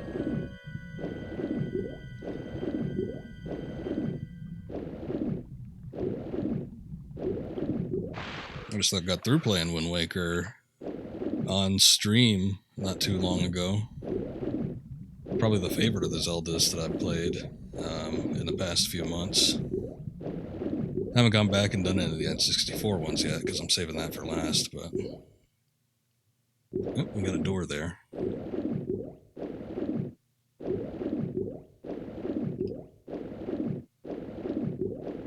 You hope to have one day a streamer agree with you? Well, maybe someday. Everybody's got their own little quirks. I'm sure there's some retro streamers out there that don't play anything past 1999 either. But I'm pretty passionate about the video game scene, and even though I don't play too many modern games or stuff that comes out, it's few and far between when I do. I don't disrespect anything that's come out recently or in the past 20 years or beyond that, obviously. Had a lot of fun with pretty much every game that I've streamed. We've had exceptions. There were some not so fun times during some of the, our Devil May Cry 2s and our Twin Snakes and Metal Gear Risings. I don't think I should have saved there. I might have made a mistake.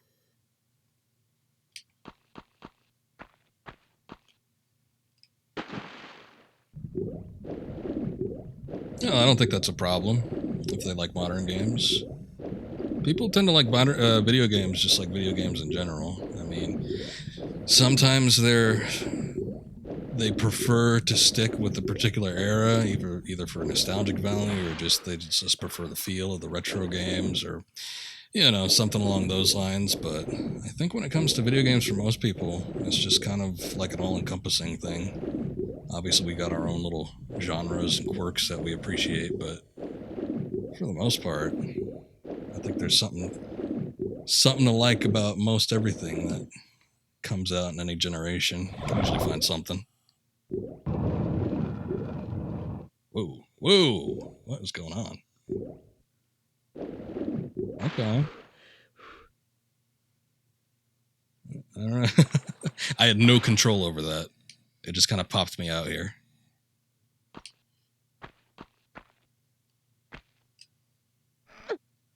What is this? Should I go investigate what's down there? I was kind of freaked out that a mummy would come and bite me in the ass, but...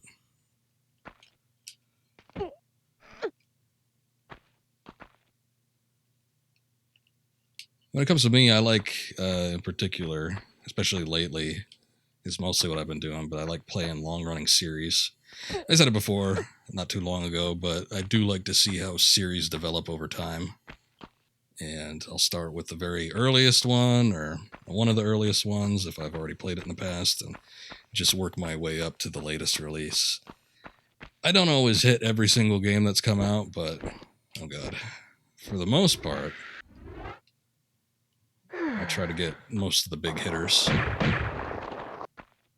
It's been pretty fun.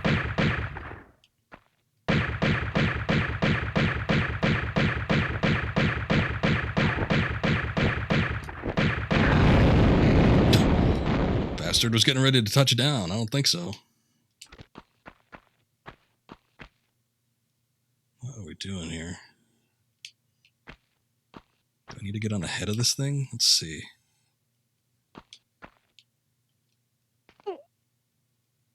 There's nothing down there.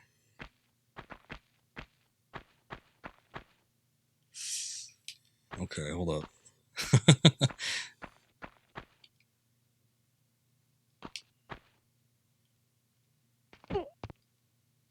Oh man, before hitting that switch, I probably should have looked around these statues a little better so I knew exactly what I was going to.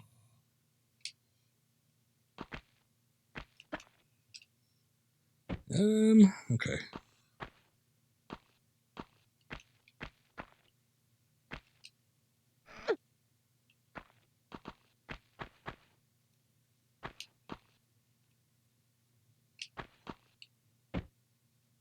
What? Okay. I guess we're not allowed to go down there. Alright, cool. That's one way to work around where you don't want players to go.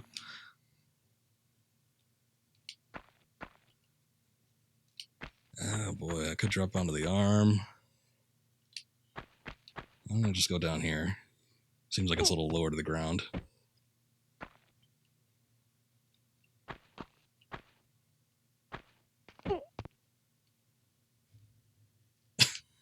Like turning my neck trying to see what's down there. Probably not gonna work.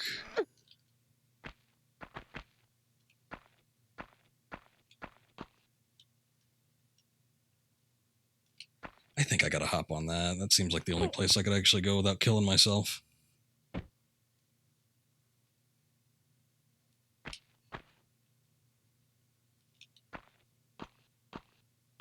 The question is where to go from here.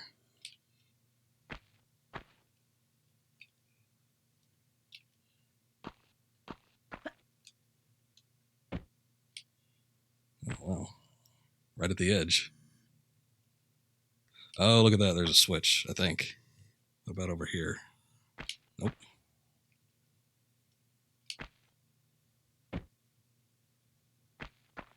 I think we got it.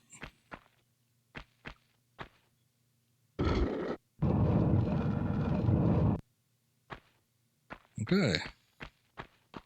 I'm pretty sure that is the door that was at the base of the Horus statue.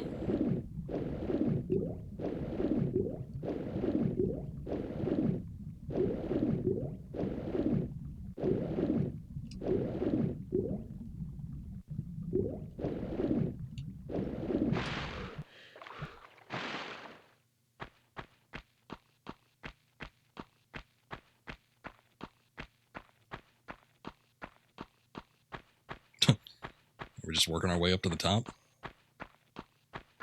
Oh, whoops, hold up. Don't want to miss out on that.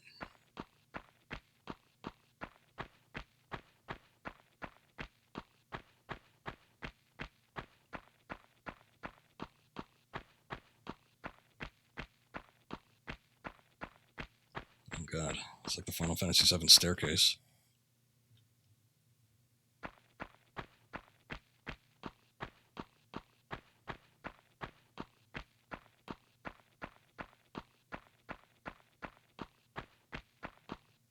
Oh, hey! I didn't even see that before. The save crystal in the back, but...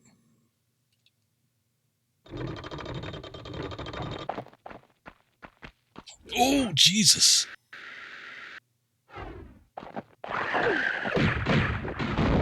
Nah, I'm good on that. Oh, God.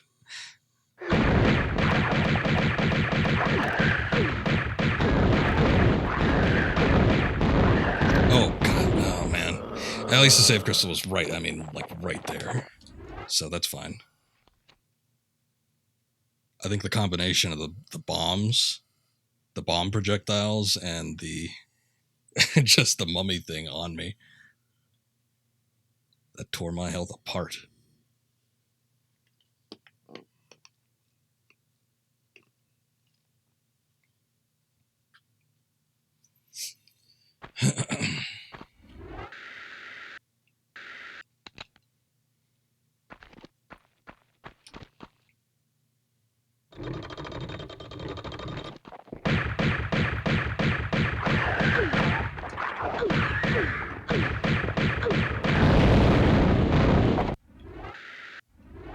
Okay, that's what we've been saving the health packs for.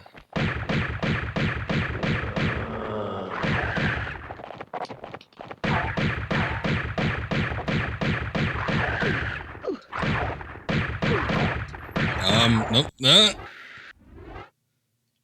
It's almost got me stun locked, except I'm actually able to move.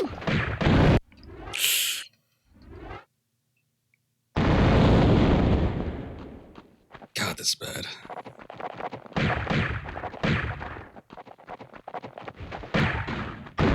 Whoa. Okay, I guess it was in the center there.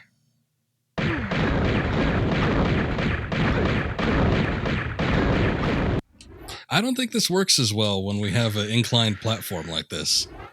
Much better when it's level.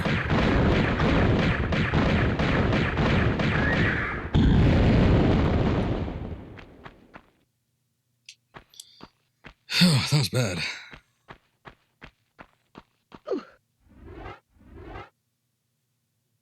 I completely forgot about this thing. I saw it at the start of the level. I'm like, oh yeah, I know what we got to do here. Then we moved on to the onks and all that stuff, and just escaped my mind.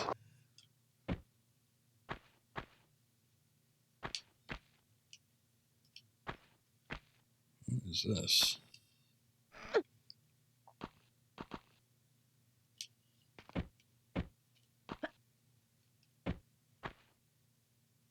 Oh, okay. I thought that was another entryway. I still got a pain in my brain from you. And it's Arson. me funny ideas now, like to shoot you to hell. Oh, you little bastard. Picked up a couple moves from your French friend, huh? Oh, wow. He went down fast. And he's actually dead this time. Lara, that's 2 people you killed. God damn.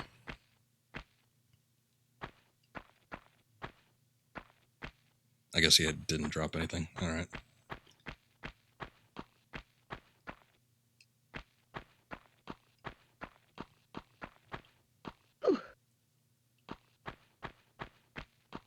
What are we doing here? Oh.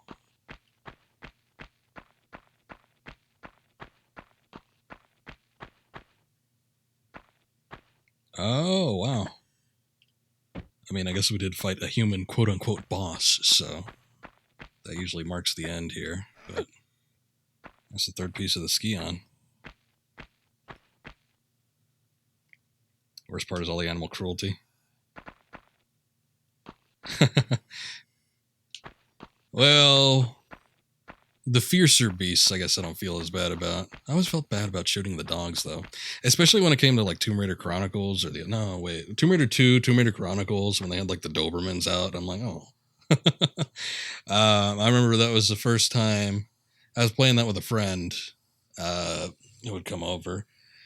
And I'm like, man, I don't feel good shooting about those dogs. And he's like, it's just a video game, man. And he just, like, took the controller from me and busted out the shotgun, started blasting away at him. And I'm like, oh, okay.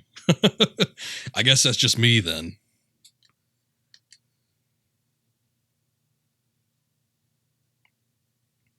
You know, it's pronounced Scion. They say Scion, so I'm just saying it how they're saying it. But yeah, it could be Scion or Scion.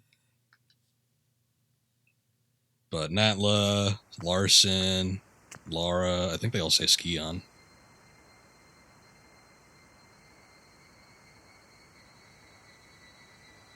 What the hell is this? You just pulled the tough end of a wishbone. Howdy. Afternoon, Left Larson sucking wind then, eh? if that is the phrase. Well, your little vacation riot's over now.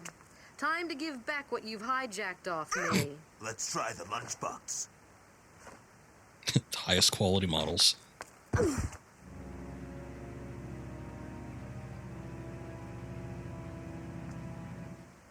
Well, kill her! Hey!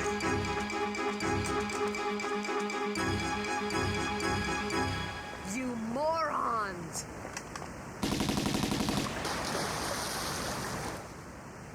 This guy looks like he works at a fast food joint. Let's go.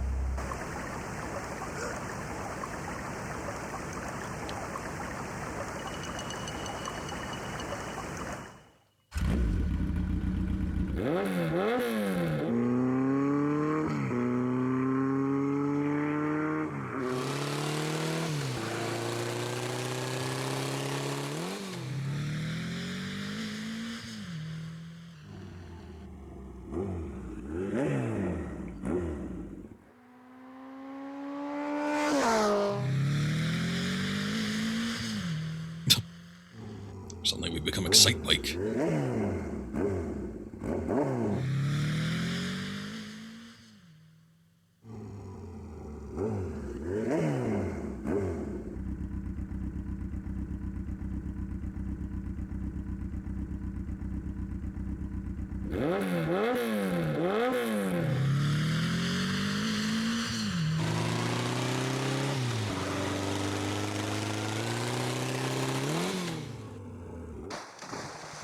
Whoa!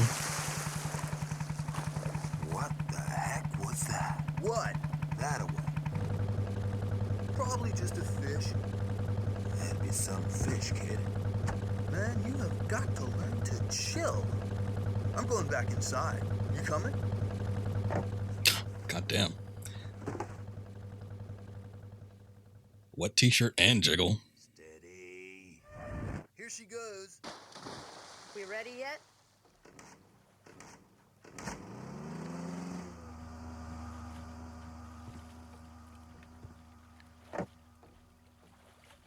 Yeah, you'd think you'd be able to hear the motorcycle revving and then the giant splash as it crashes into the ocean. Or that. But hey, maybe the boat is just that loud. Those things bounce. Exactly. That was high quality back in 1996. You didn't see that often.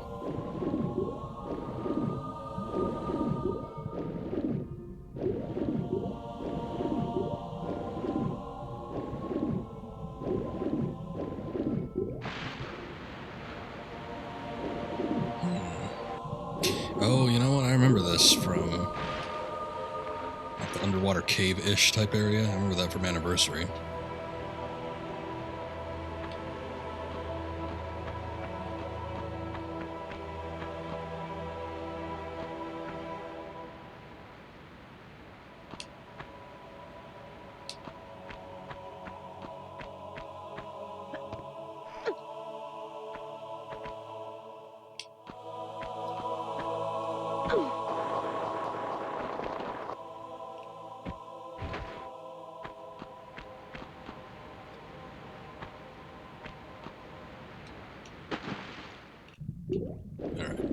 So I think what needs to happen...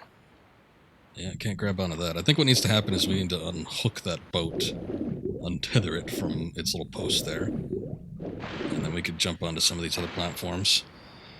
Even installed and uninstalled Blender a million times. Even today, can't make a solid box on a ground, so 3D CGI effects still impress you. Impressive for the time. Obviously, we've come a long way. Who was I talking to? There's somebody here that does work with Blender. I'm a 3ds Max person. I've done more work with 3ds Max, but every once in a while I'll export my models to Blender just because sometimes it does a better job of converting it into the files that I need it to, just for the specific purposes that I make stuff in 3ds Max for. But it is very sophisticated when you need to, do a lot of these 3D type renders. Very complex and time-consuming work, so hats off to anybody that can work with that proficiently and professionally. But yeah, still, we've come a long way. It's impressive, just in comparison what the CGI effects of back in day were like compared to now.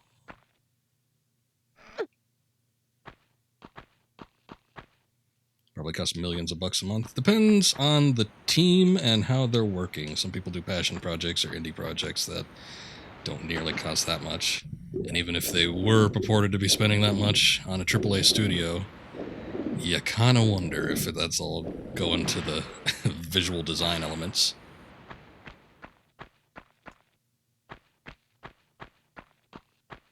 I don't see a switch over here. Obviously, there's that door back there.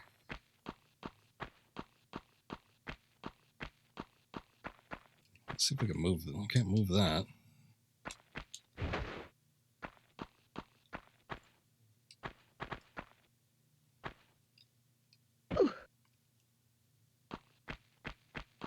$3ds Max license. If you keep it up to date, I think it's like $150 a month. Unless you've got the student license, I think it's a little bit cheaper.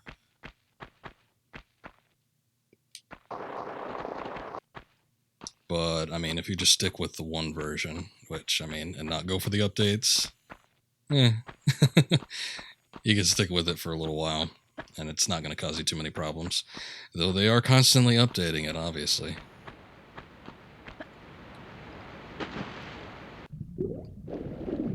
There's got to be something I'm missing here. Oh, look, behind the waterfall. Naturally. That should have been the first place I looked. Always something behind the waterfall.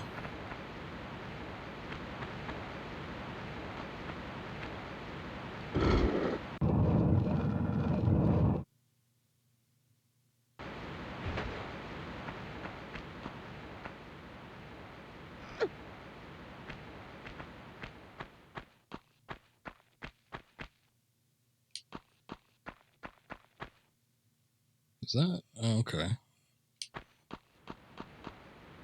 Huh.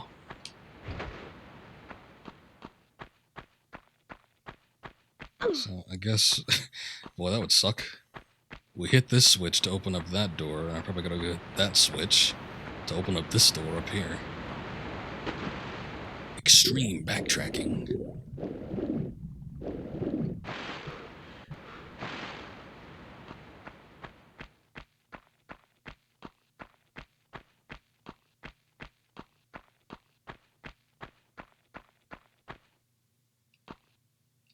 Oops. I guess I didn't realize that was a sharp incline.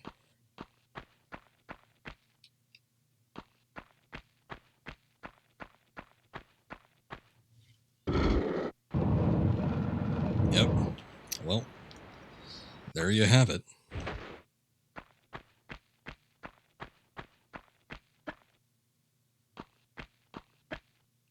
At least it's fairly obvious where we need to go.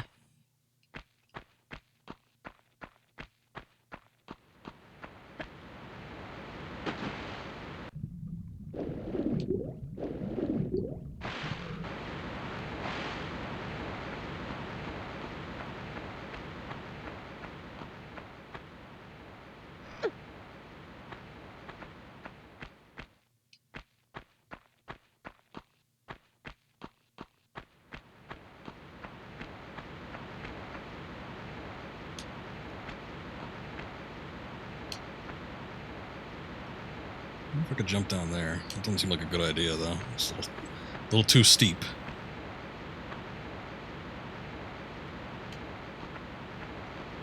Better just stick with this.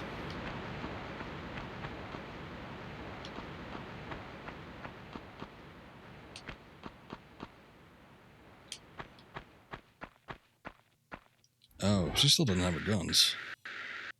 Boy, did we we lost everything. Figured she might have gotten them back while she was in the boat, but on the move. Not always the most opportune time. I'm a regular Houdini.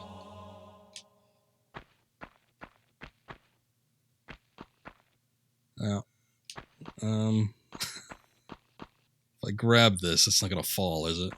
All right.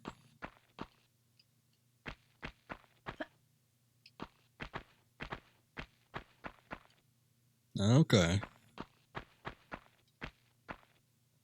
Save crystal and something. No. What is this? Explain it to me, Lara. No. What is it? All right, fine.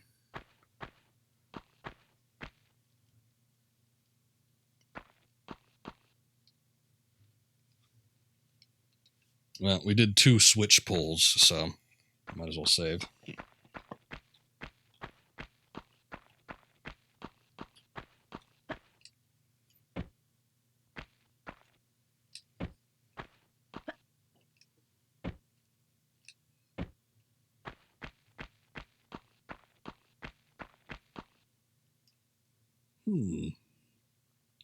Now, this is strikingly similar to the Anniversary Edition.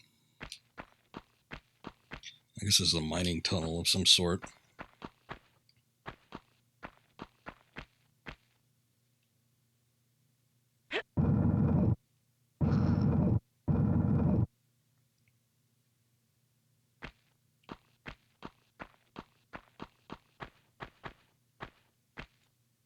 No, not that. My mistake.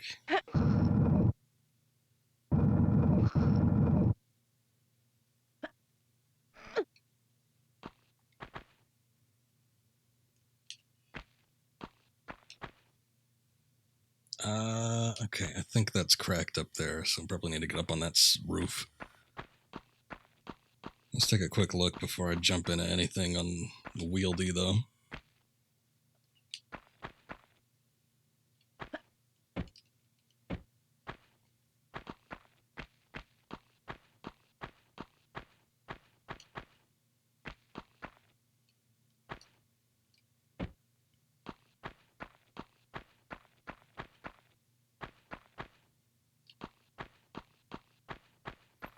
At the very least, we probably don't have to deal with enemies right at this moment since we don't have a weapon. Can't imagine they'd just make you evade things. What is that?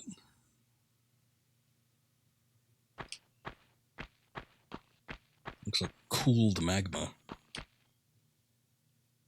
Oh. I guess it's machinery.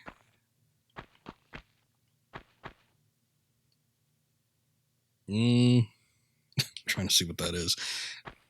I don't recognize that. That might go into those switchboard looking deals. Got another blocked entrance. Oh, it's right there. Come on. What a tease. Just reach in there and grab it.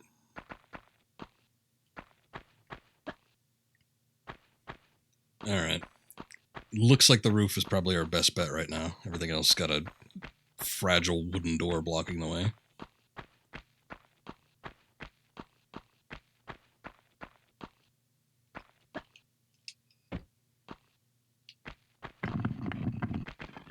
Let's let it fall first. There you go.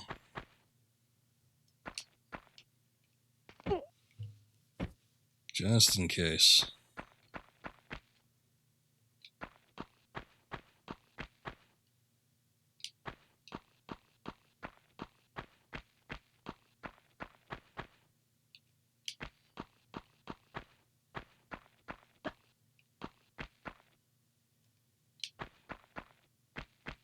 All right. Hey, there goes the boat. I could either get that save crystal or hop along to that other side.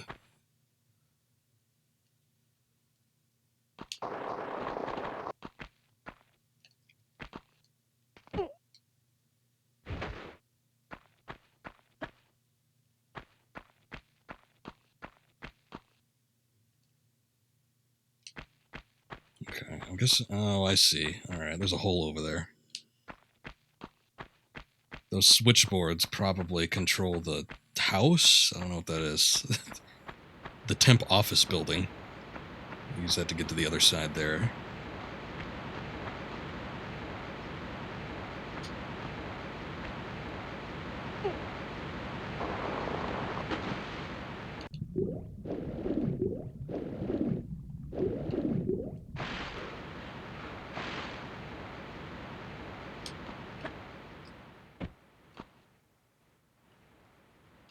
All right.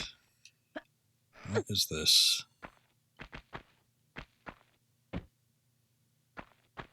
Oh my god. Natla's got boxes with her logo on it. Alright, there's one shitty one in the bunch.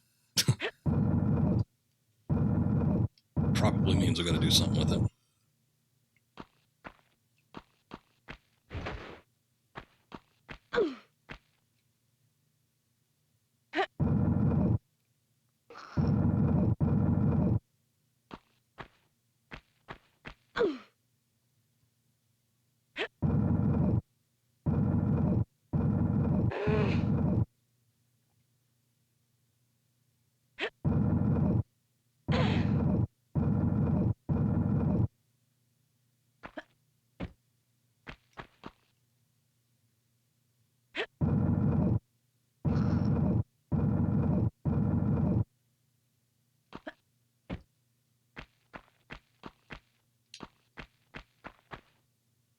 Oh. Wasn't what I was expecting, but alright.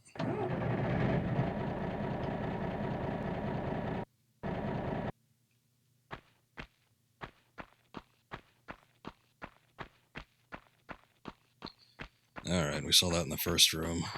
Guess that's where we're going.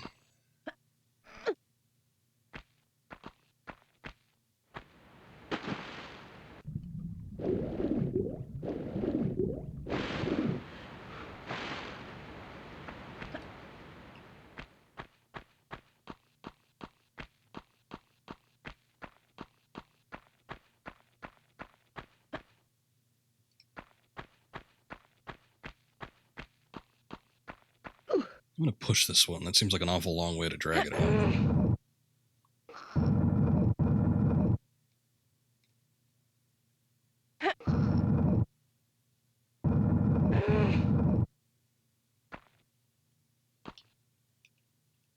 Oh, that's a good thing I did push it. Wait a sec.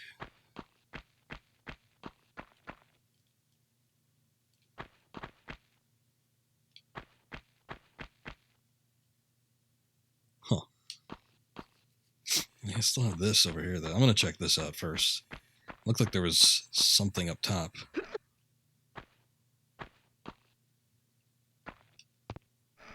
Oh. Well, at least it's short.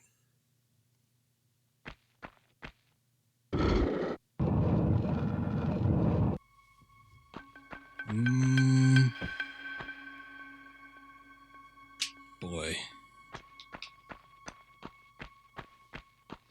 There's a whole other room over there, but I guess I could wait. Or can it? Question is, do I want to go back all that way? I guess.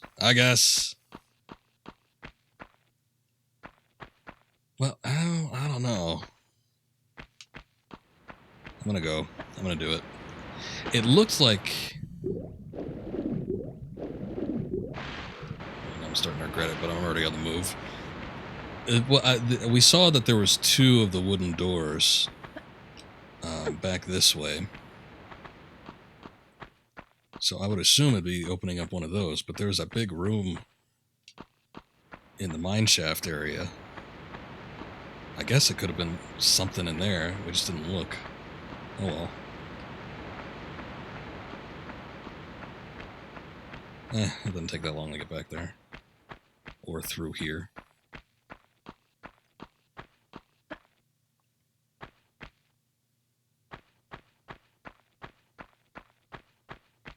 It wasn't that one.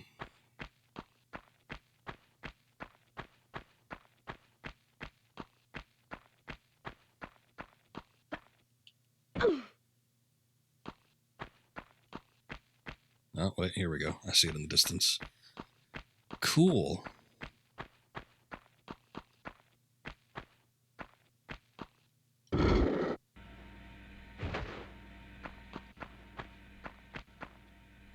It's very well hidden Uzi ammo.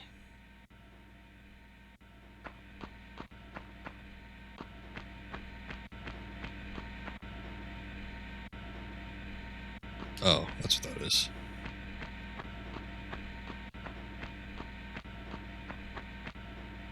Hey. Okay, so what is this? Oh, okay. They're fuse boxes. I get it.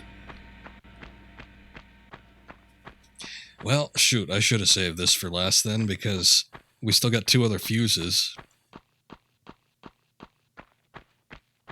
And if I saved that one, I could have just waited for that to end.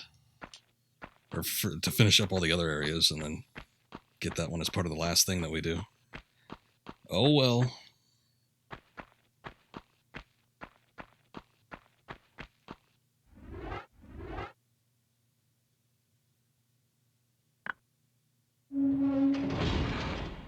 Oh god. Surprised it just doesn't fall off from that.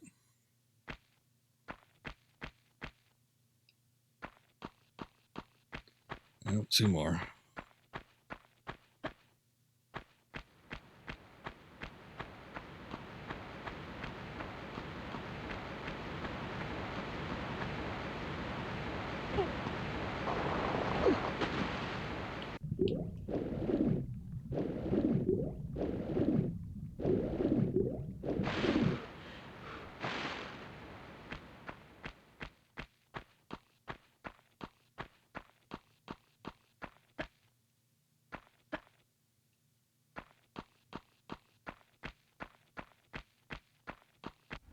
I still have my health kits?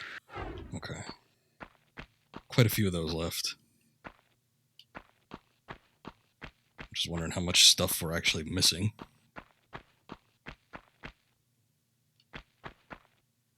Because this looks open.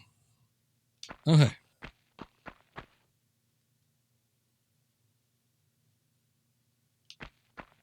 Ain't nothing personal. Ah!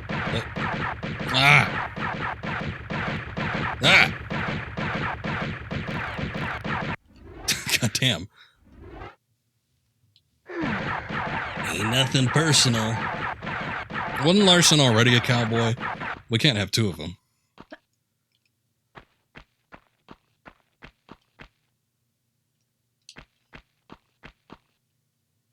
Oh god. That's a lot of health.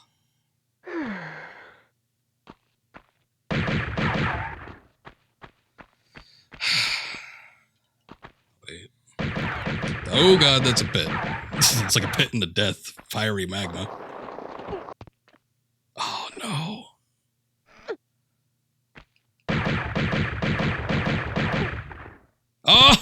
Oh no. Shoot. Well, goddamn. When was the last save?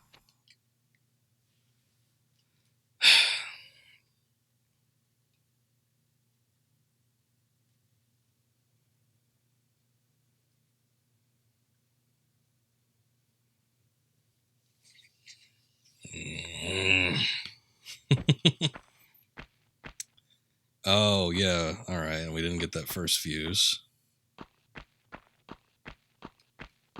I don't think I even dropped down the roof. Well, yep. Okay, so this hasn't been done yet. Man, that sucks. That sucks that you don't get a save right before then. I guess you could save the one near the fuse box, but it's not like I know what's going to happen.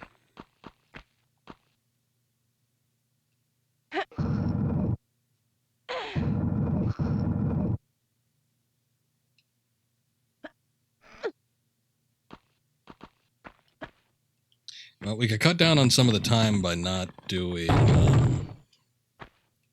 Boy, I think we still got to push around those boxes, though. Because that's how we got the drill. Yeah, this switch detaches the boat. Yeah, we still got to push around those boxes. So, I mean, that's still a decent amount of time just doing that. But, I mean, we don't have to get that first fuse. I could save that one for last, so that should cut out a little bit of time.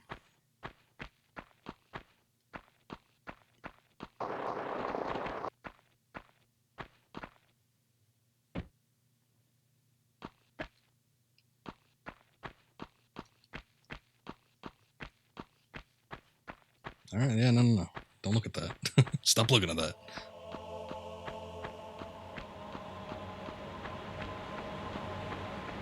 I guess when you reload a level, that resets the parameters for the music.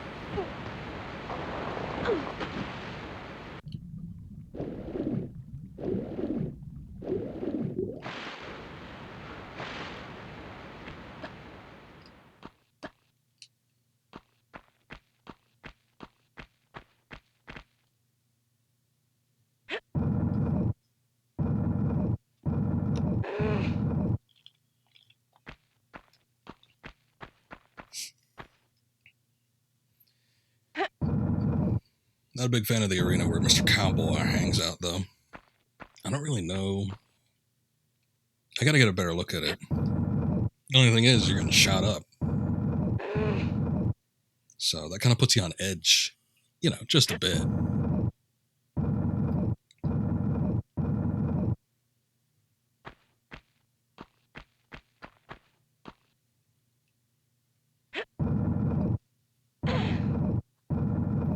Gotta be careful for those pitfalls, though. That seems to be the worst of it. At least I got the health packs, so I could heal myself and still look around fine, but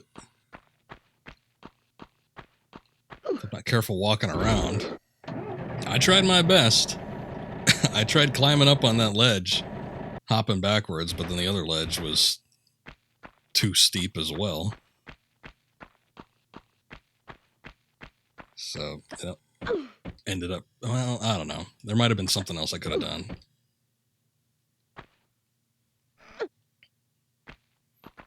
But I think a combination of what would happen was just hanging out up there, getting shot, and not enough time.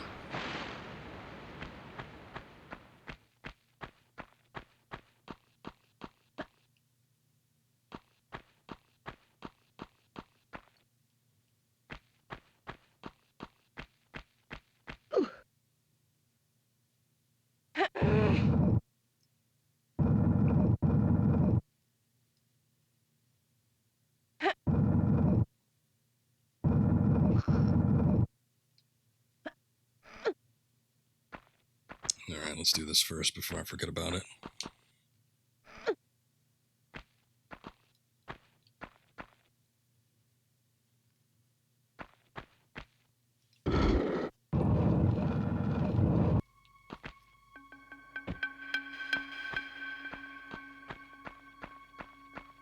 I wonder if picking up the fuse sets him off.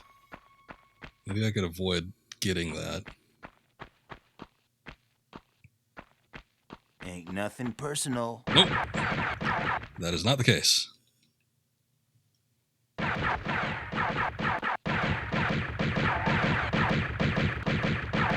God damn.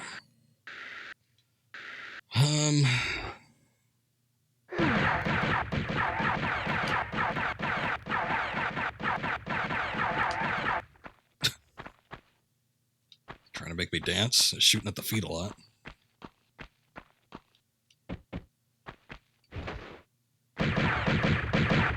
Oh, God.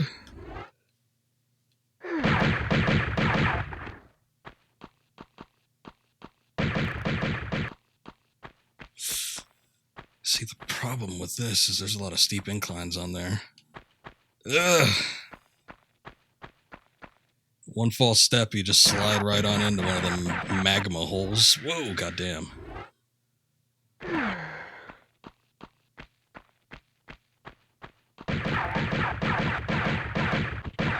this bitch sucks. I'm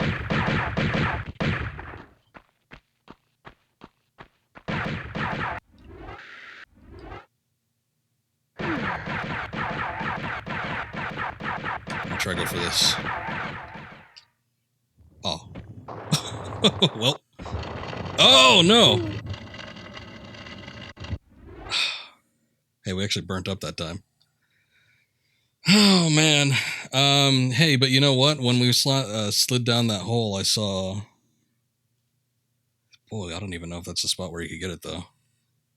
Not the hole, but slid down the cliffside. It looked like there was a spot where you could grab.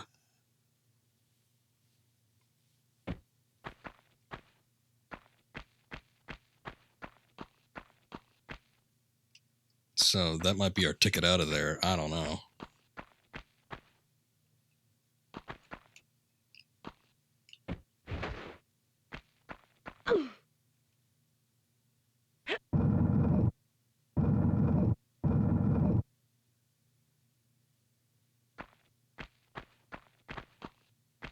Actually, I might be able to jump it from here.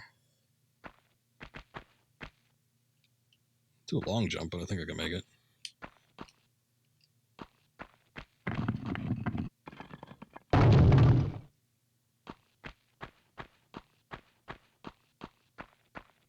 Well, it's trial and error. It's just a shame that there isn't a save point there.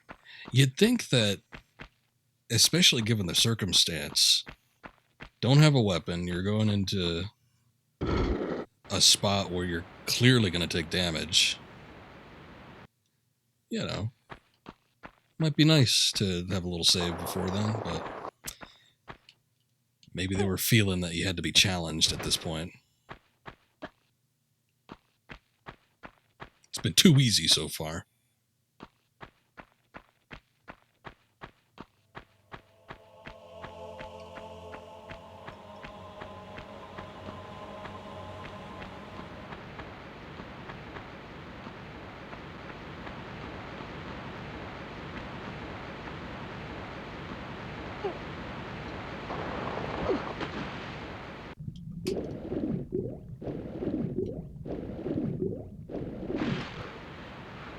Seems hard enough. Well, yeah, there's a reason why sometimes people don't like playing these. I hosted a dude last time I played Tomb Raider after the stream ended. I was just looking to see who was playing Tomb Raider. Twitch is stupid, though, because they've got the game categories for whatever you're playing. But for whatever reason, this happened like sometime last year, but any game that's had a reboot and has the exact same title, Tomb Raider, for instance, Doom was another one that I saw, they just completely eliminated the original game, and instead they've got like the logo or the artwork for the reboot, and there's just like the original game is nowhere to be found. Hence why I go retro as opposed to do Tomb Raider, because I don't want people thinking I'm playing Tomb Raider from, when did that come out, 2013 or something like that. So just to avoid confusion. But you know, not everyone thinks the same I do, so I was just looking for somebody playing Tomb Raider. Well, it turns out he was playing the reboot, but you know, it's whatever. But I was kind of talking with him a little bit. And I'm like, yep, was streaming the OG one. He's like, oh, wow. He's like, that must be pretty rough. I'm like, that's not so bad. So once you get used to the controls, it's whatever. It's like any other game. But he said, yeah, I've been kicking around the idea of doing the original Tomb Raider games, but I don't think I could go back that far. And I'm like, well, it's not for everybody, I guess.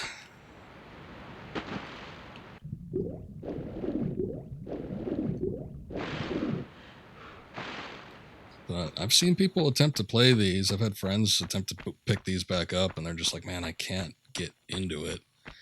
Just the control scheme is, you can't wrap their head around it. And I don't know how much of that has to do with the tank controls or the platforming, but I guess once you get used to something, it's hard to adapt or readapt.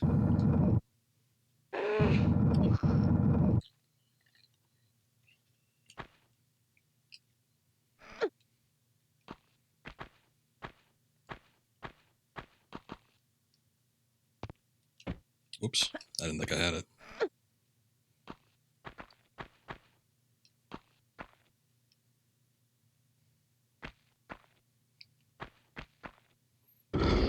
Okay, third time's a charm, right? Let's see if we can do this.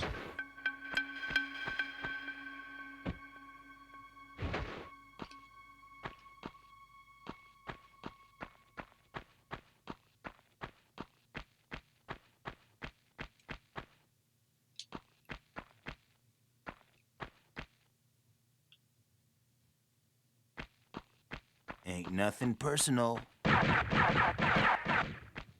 You're right about that. Okay, so see that down there?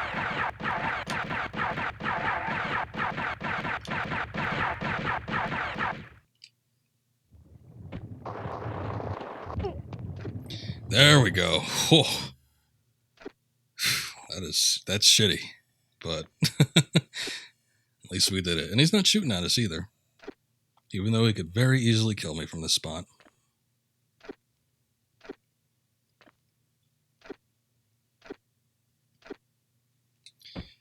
Oh god.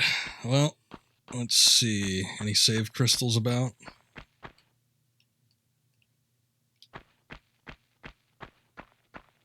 Plenty of magma.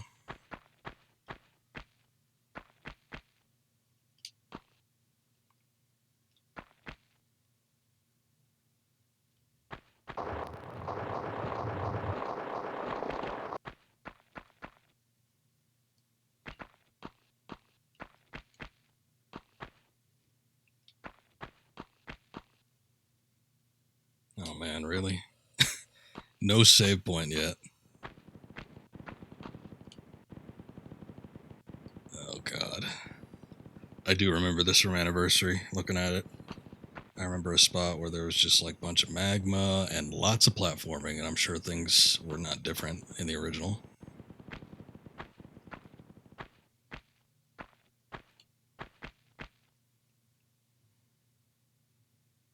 Oh god. See, and the fact that we haven't saved, it just makes me all the more nervous.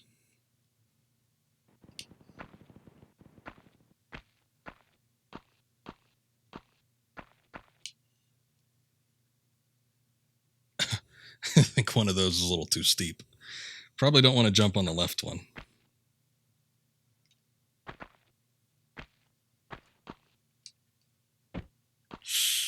Ooh, that's kind of close. I don't know if I should do a long jump on these. God damn.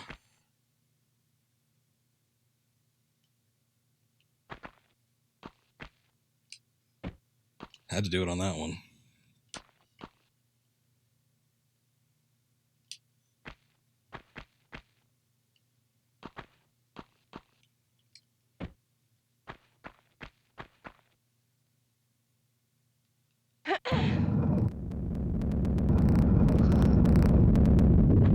Whoa. Oh, God. All right. Big magma ball.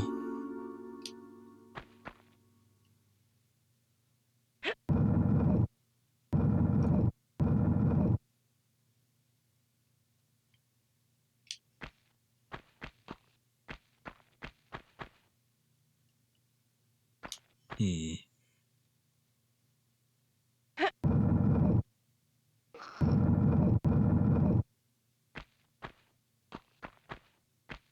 Wait a sec. Oh, wait, I think I can jump this. There we go.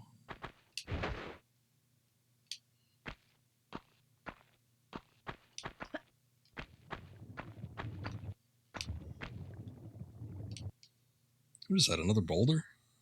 Here's something rumbling in the distance.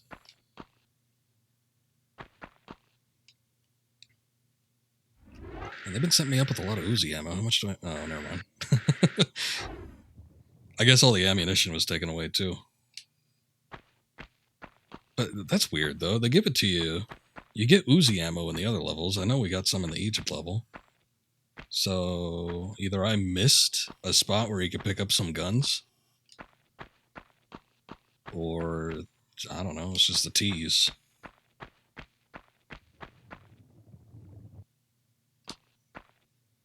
Oh god, let's see what this is. I keep hearing rumbling.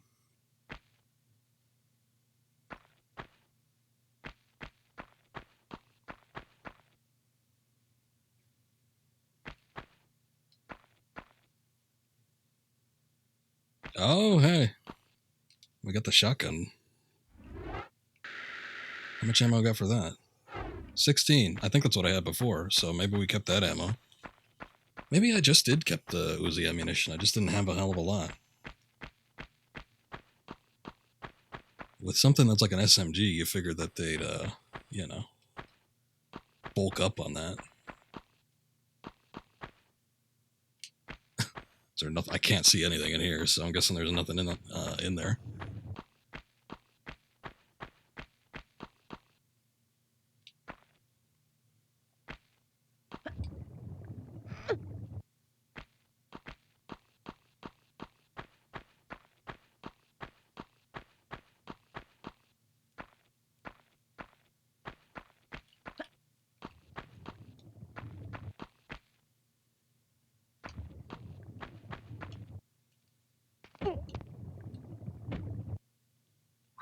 Okay.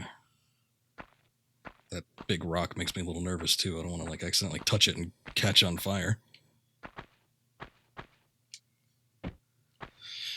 All right, back to platforming. Still sticking with the right one.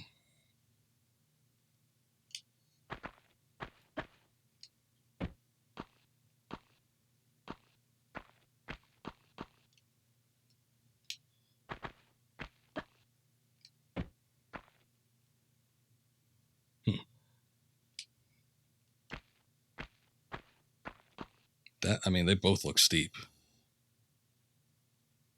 Here's the thing, though. Every platform we've been able to stand on so far has had, like, dirt covering it. Okay, cool.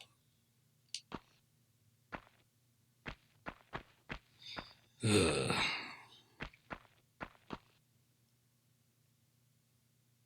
Oh, no. Oh, no. Oh, no. I don't know if that's a platform down there or what, or if it expects me to jump. It's a platform. Oh, man. Why couldn't they do a save crystal here? They've been, I mean, I've said it before, but they've been pretty generous with them up until this level. And it's like, nah.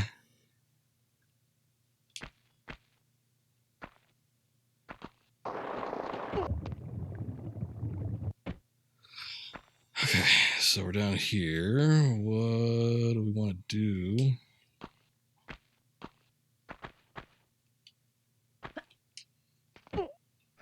Okay, good. TNT? Excuse me?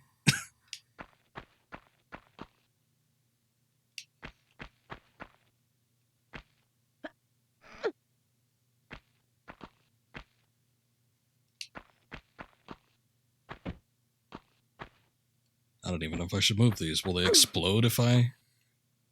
Okay, I can't even interact with them.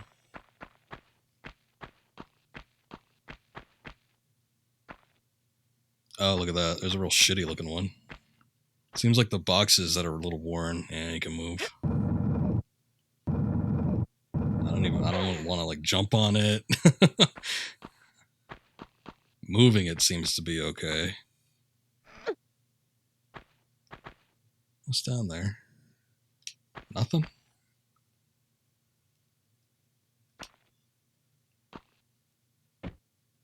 Maybe I need it for here. Oh, yeah.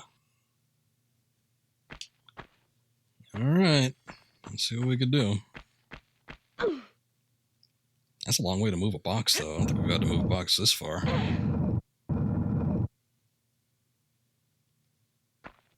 Make you work for it.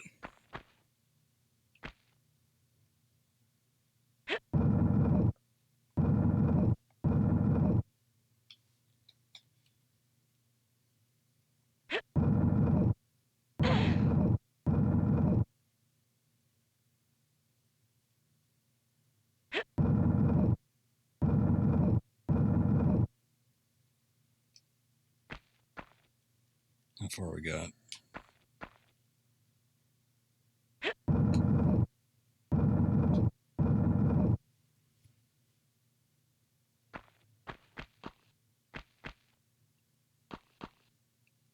Nope, not yet.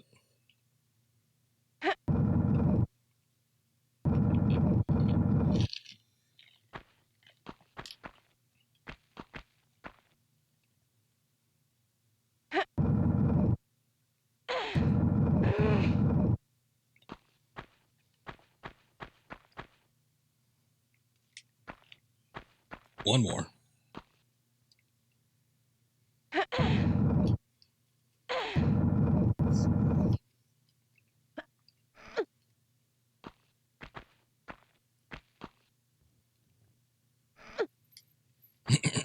Oh, thank God. Look at that.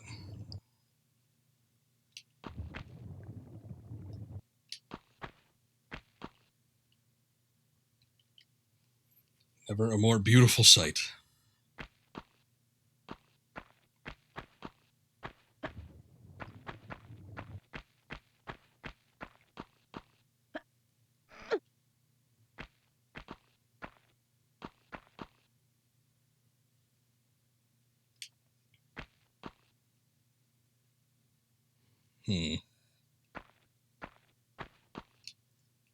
Okay. The fact that she's stopping there tells me that we slide off of this.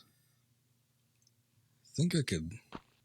Yeah, this seems risky, but hey, I'm feeling ballsy because we just got our save point. Okay. Very cool.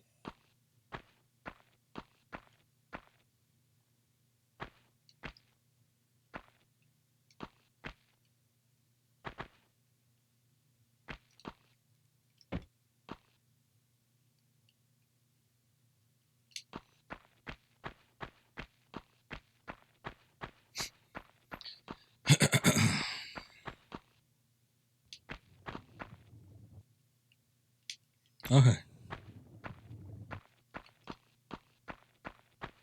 Back in this room. Now that I got the shotgun too, I bet you I could take on Mr. Cowboy. I don't know what the hell that was, but alright.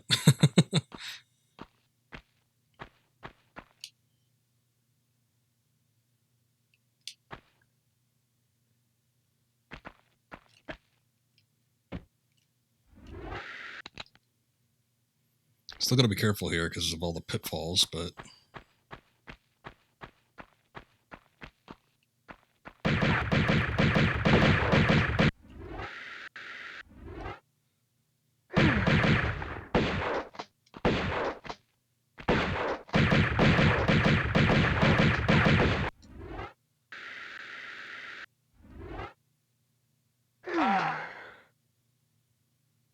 That's right. Bury your head in the sand. You bastard. Oh, okay. Cool, we got the magnums back and an assload of ammunition. We got ourselves a little revolver ocelot here. He had revolvers, but I guess he was just hanging on to the magnums. Okay, we got all that taken care of, so I hit the switch. That should lead to the conveyor belt section. We're good on that.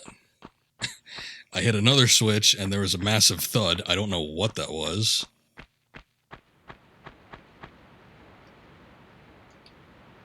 Oh, you know what I didn't try? Hold up.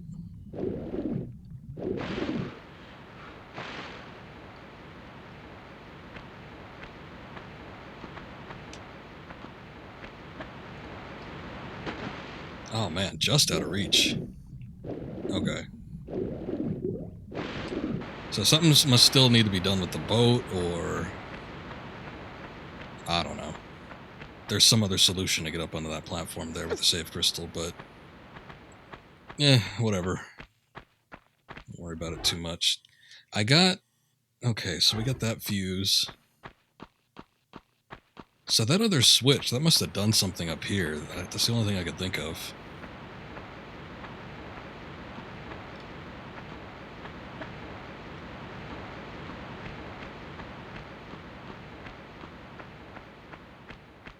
The one that was at the top of the magma room. With such a big thud, I almost would have thought that, the big house would have come down. But obviously, it's affected by the fuses getting put in, so that wouldn't have been the case. But I haven't seen anything else that would be movable and make such a big noise like that. But we could get it 2 steps down at the very least. I don't even know if I should mess with getting the one on the conveyor belt. Why not? See, that door's still closed.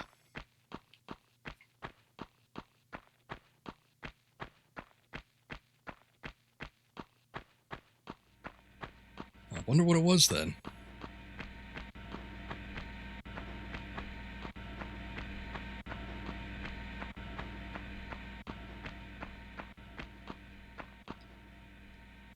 We'll get our Uzi ammo.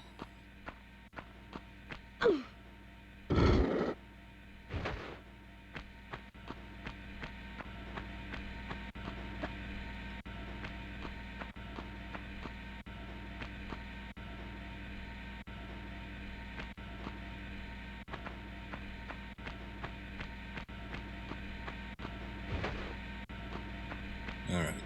Just making sure.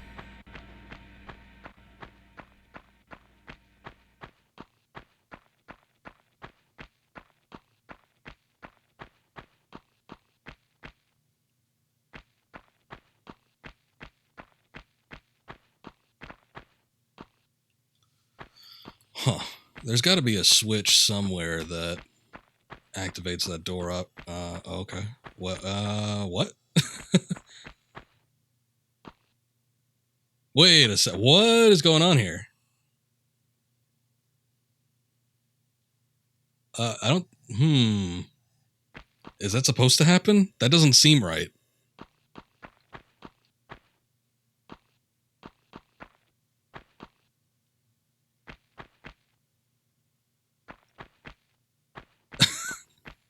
Wait a second. This is a fully interactable object, too, so can I use it to get a... What's the point of the fuses, then? What is going on? What is that? Okay, so the whole point of the fuses, I thought, was to get the house down. Or, whatever that thing is. But I've only gotten 2 so far.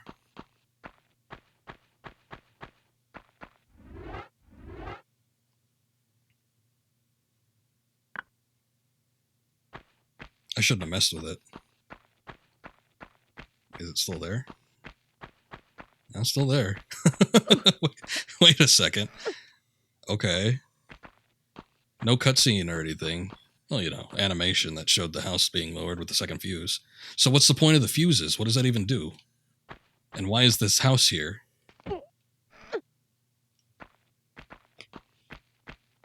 Maybe the switch had something to do with it being lowered, but we just hit a glitch or something? I don't know. That is weird.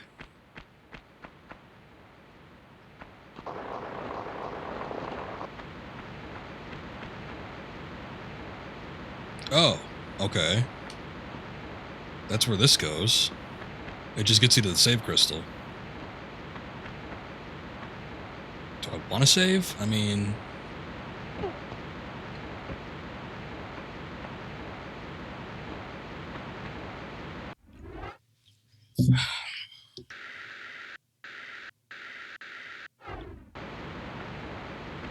I don't think I want to save.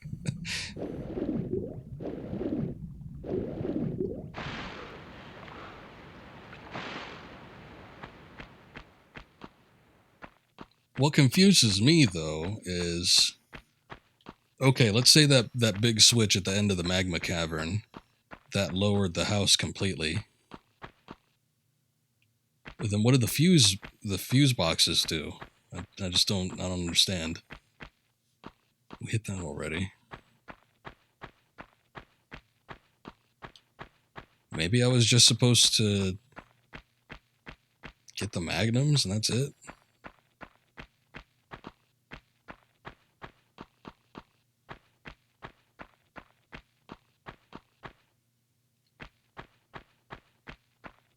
Of course, I got the shotgun early, too. I wonder if that had something to do with it. You think killing Mr. Cowboy Dude here, that set off a chain of events that wasn't supposed to happen yet?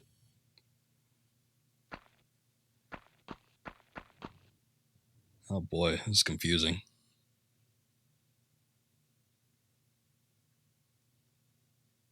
Oh look, there's a save crystal over there. Oh, maybe I'm supposed to... Oh, you know what? I went about this going like a weird ass backwards way. I think I'm supposed to drop over here. Look at that save crystal. Hold up. Damn,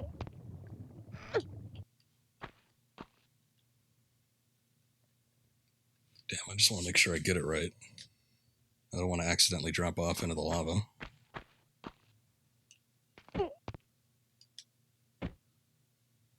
Okay, so yeah. I think that's what we're supposed to do. I went completely... I was overthinking it and I went in some other direction. I was going to say, though, we had those TNT boxes. If the goal was to get a weapon, which I already had, so I don't even know if that's the case. But maybe I shoot those out. Oh, that seems like a bad idea.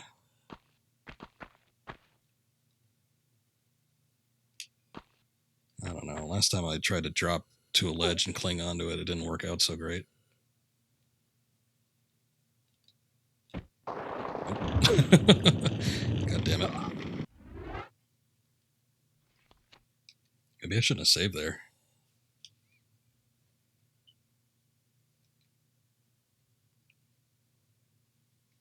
Well, I'm thoroughly confused, but I think maybe I should go back into the room with the TNT. Because that sounds familiar.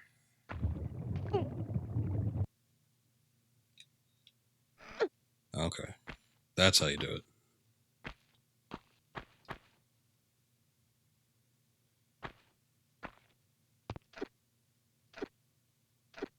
Oh, I basically took a shortcut, I think, but I ended up missing the save crystal. That was the biggest problem. There was such a long period where we didn't have a save point that it just felt unnatural. But look at this. So what I did before was I had just jumped from the top of that cliff, slid down, and then grabbed onto that on the way back down. So I superseded the rest of this stuff, but I also superseded the save crystal. So I ended up screwing myself. Well, I kind of screwed myself. It wasn't that bad, because we got it on the third time, but yeah, those first two times weren't so great.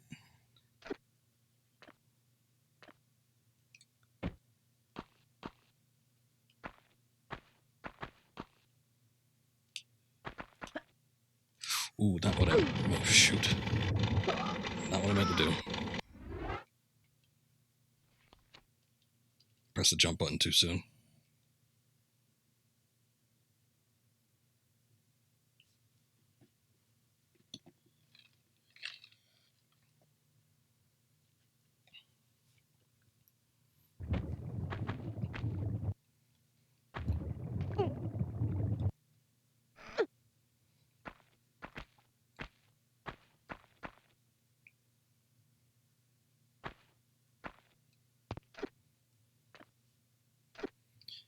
The other thing is, we still have that.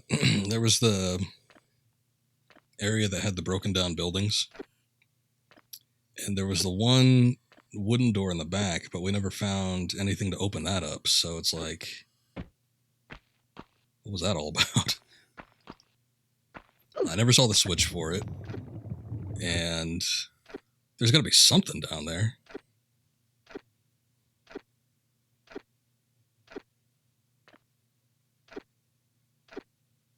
The more I think about it, the more I feel like maybe the shotgun wasn't expected to be gotten. I mean, it was considered a secret. It did have the secret jingle when you got up there. But maybe they didn't expect you to get the shotgun.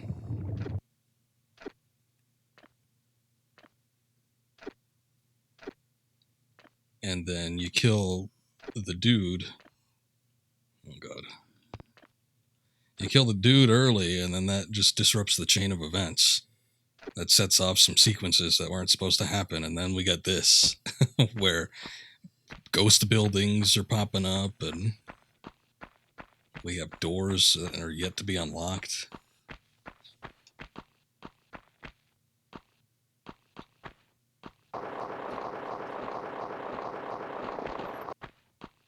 I don't think there's a quicker way to go back this way either, so it kind of sucks, but whatever.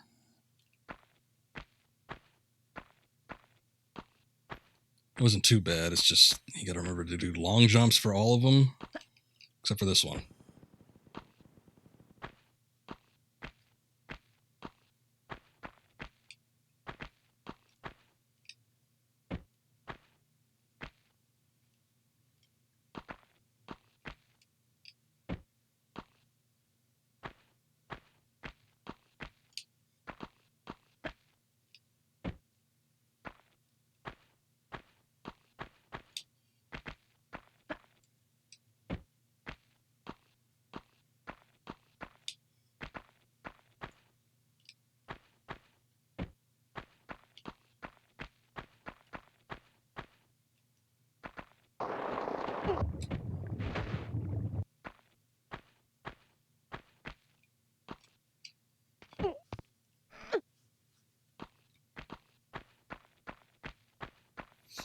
Okay, so now we got this. Oh. Oh, maybe that's what that thud was. Okay, well, I didn't need to shoot a TNT barrel. Something already got it. And it created this path. I see. Okay. So that, well, I mean, that's a little hard to understand, though, without actually showing you what's happening. I didn't know what the hell the rumble was. I thought the rumble was the house falling down. Didn't make sense because, you know, we were working on the fuses, but that was the closest thing I could think of.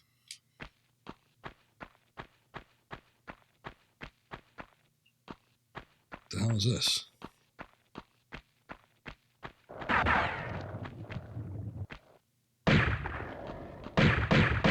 What the hell? Ain't nobody else, so you must be firing at me. Got Tony Hawk's Pro Skater going on here. It was the mid-90s. Oh yeah, just stop there. I dig it, come on. I mean, he stood there and took it for a while.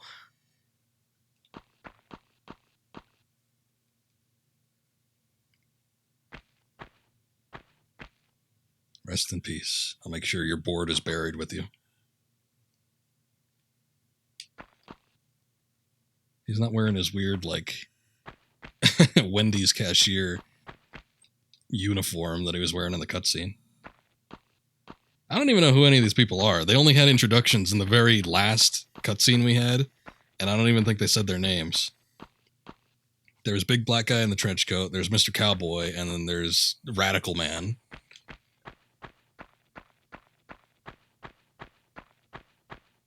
They should have just had they should have just had Larson and Pierre come back.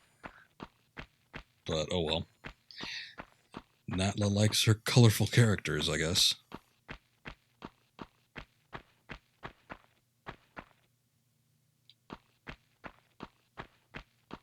We could have got Pierre on a skateboard, and that would have been something.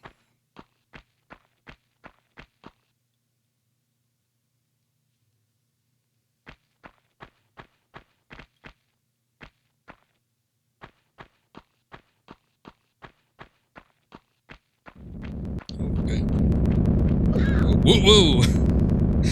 Wasn't expecting the second one. I guess I should have. Oh, whoops. Actually, every time I do restart level, it always puts me back on the last save. Well, at least in this case, the save point was pretty close by, so who cares?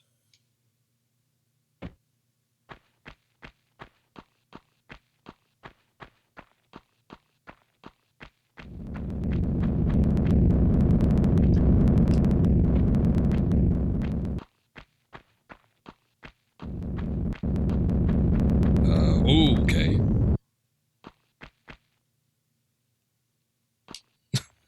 Anything else?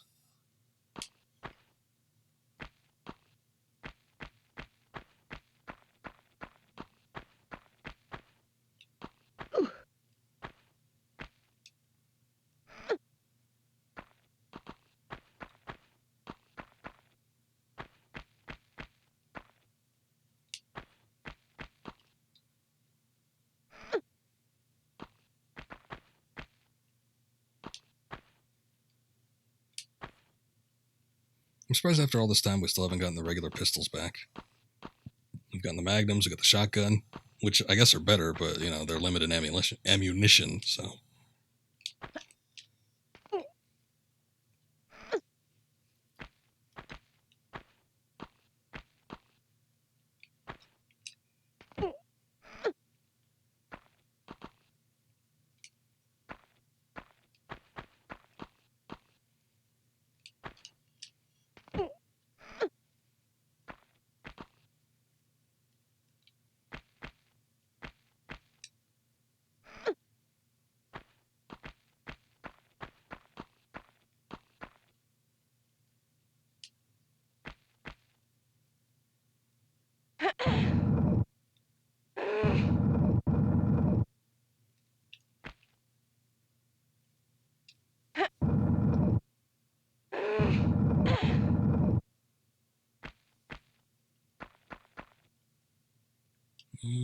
Okay.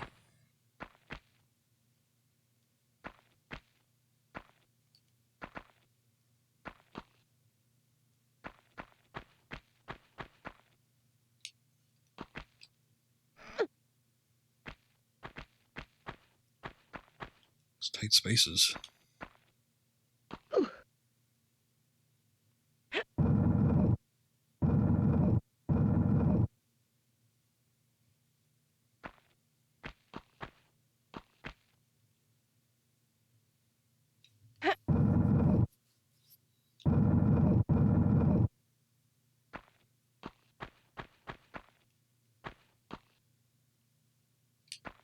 Oh, that looks interesting.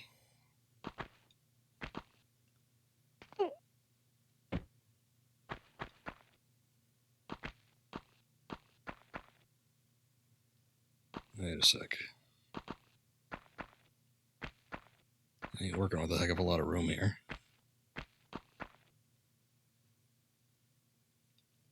Oh, okay.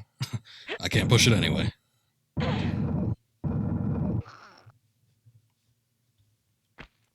So... Huh. That must be... Hold up. That must be connected to this room, then.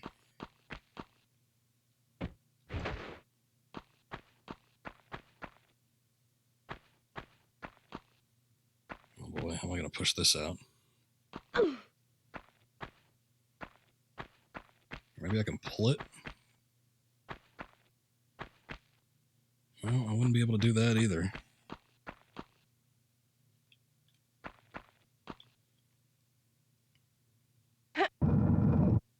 Oh.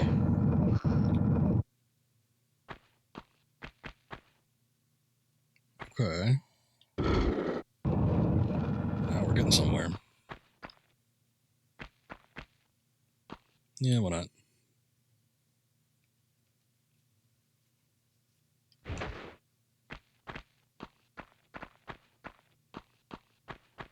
Alright, so we saw a gold door up here. I bet you that. Oh, wait. Damn, I should have pushed it along the other wall.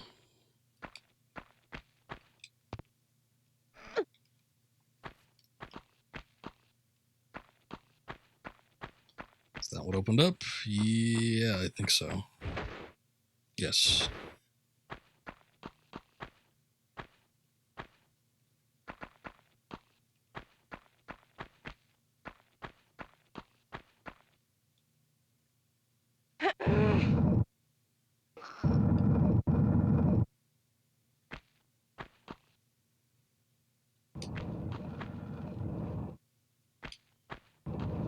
Freaked me out. Oh.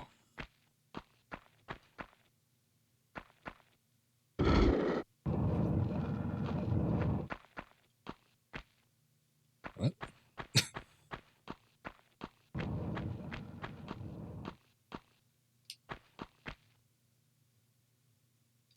Okay, hold up. My assumption would be that the lever opened up the door that was back here. I don't know what's going on with that door, but it seems like when I ran up to it, it just closed.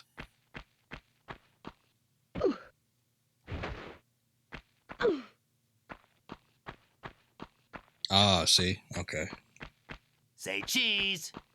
No. Oh, hey, I got the Uzis.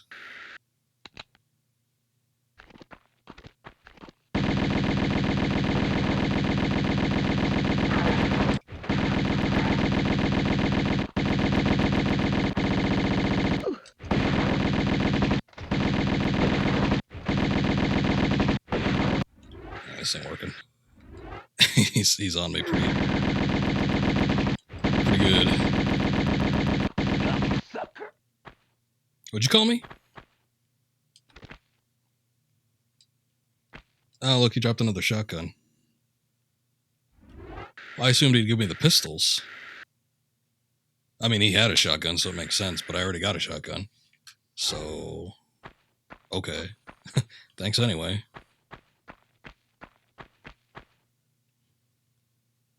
What is this? Keyhole?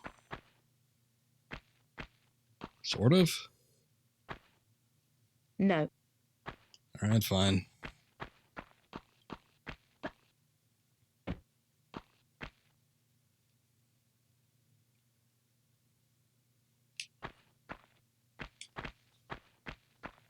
This looks familiar. I remember fighting skateboard guy, which I think they turned him into like a white rapper man in the anniversary edition.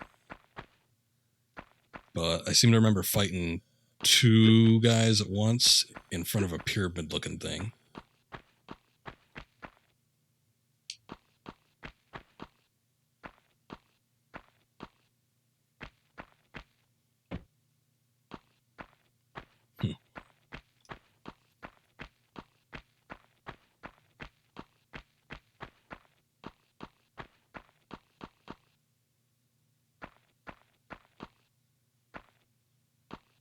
Do I lift this back up?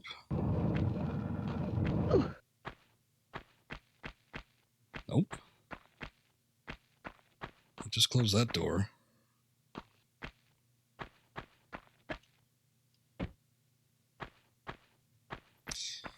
Wait a sec. It looked like there were spots I could jump on the main pyramid here. Maybe I got to do that.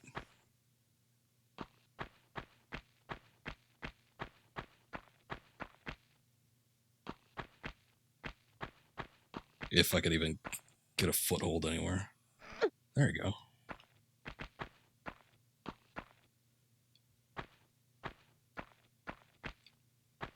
Oh, I see. Okay. That makes sense. If I could get the jumping right. Nope, not that.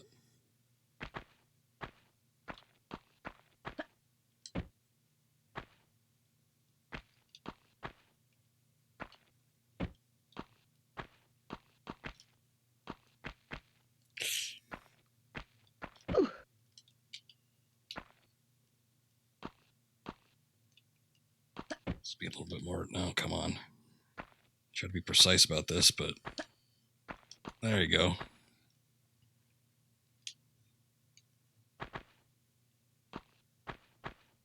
Yeah, I think a short jump will probably do it. Let's see.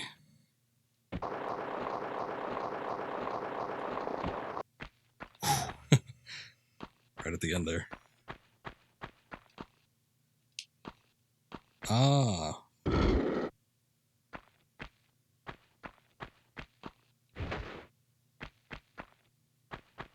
Okay. Just making sure. That probably opens up the door on this structure on the right.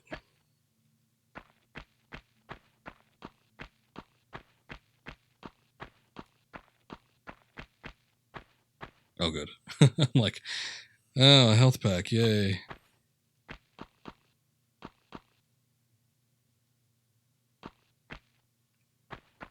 Hit it when you start thinking about the absurdity of Lara's world and how these environments make zero sense outside of a very atmospheric and well-made video game. Yeah, I know some people like that. I don't mind it because I just enjoy it because it's a well-structured game and I like the platforming, even though a lot of this stuff would be convenient and it doesn't quite make sense from a structural standpoint. I like it because it makes for a good game and it makes for, fun platforming or whatever it may be. But I've definitely talked to people like that before. I was talking about a friend. It should not be seen as an attempt to simulate reality, but just nonsensical 3D environments based on real things. Yeah. I was talking to a friend, and what were we talking about? I was talking about this. We were talking about Legend of Zelda, and he was like, I would like the Zelda series. I like the concepts in the Zelda series, but I don't like it because it feels too video gamey to me. And I'm thinking, what the hell does that mean? I didn't pry it too much, but based on past conversations I've had with this guy, I think he's more of a person that appreciates a more immersive type of game and stuff that makes sense logically from, a standpoint of would it actually function in the real world as opposed to things that would make for a challenging experience in a video game. And I think some games can blend the two pretty seamlessly. I feel like once we start to get later into the classic Tomb Raider series, a lot of the environments become a little bit more natural, but still have that, quote unquote, video gamey experience.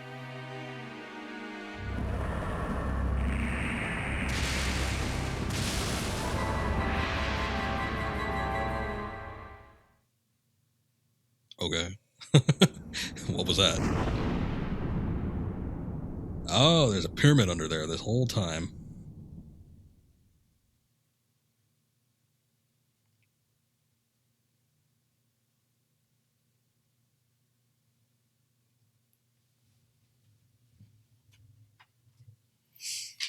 All right.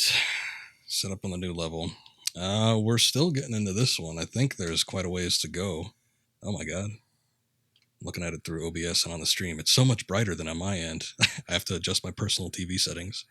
Like I said, though, I think this was more of a situation where I was just making adjustments in OBS to try and get this thing to look kind of exactly how it would look on a CRT, as opposed to what I was seeing myself. Okay, so that's going to be it for tonight. We actually had a pretty long stream for me, about 3 hours. So I'm going to end it here. We're going to come back to this probably Saturday. I don't know, sometime on the weekend. Friday, Saturday, or Sunday, one of those days. Before that, I'm going to be doing some Legend of Zelda Four Swords Adventures probably tomorrow.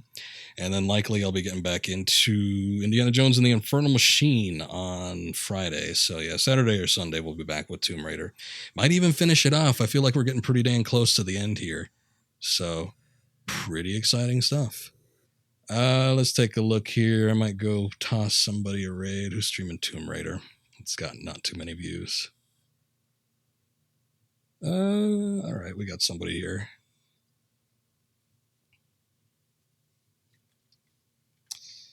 Let's toss Miss Gore a raid streaming Tomb Raider Underworld. Alrighty, folks. Thank you for watching. Appreciate it as always. Good chatting with all you. Fluffy Akita dog. Long conversations with you. Very good chatting with you. And who else is here? Mythical, Solidus, all you guys. So maybe we'll see you around next time. But until then, you guys take care. Have a good night.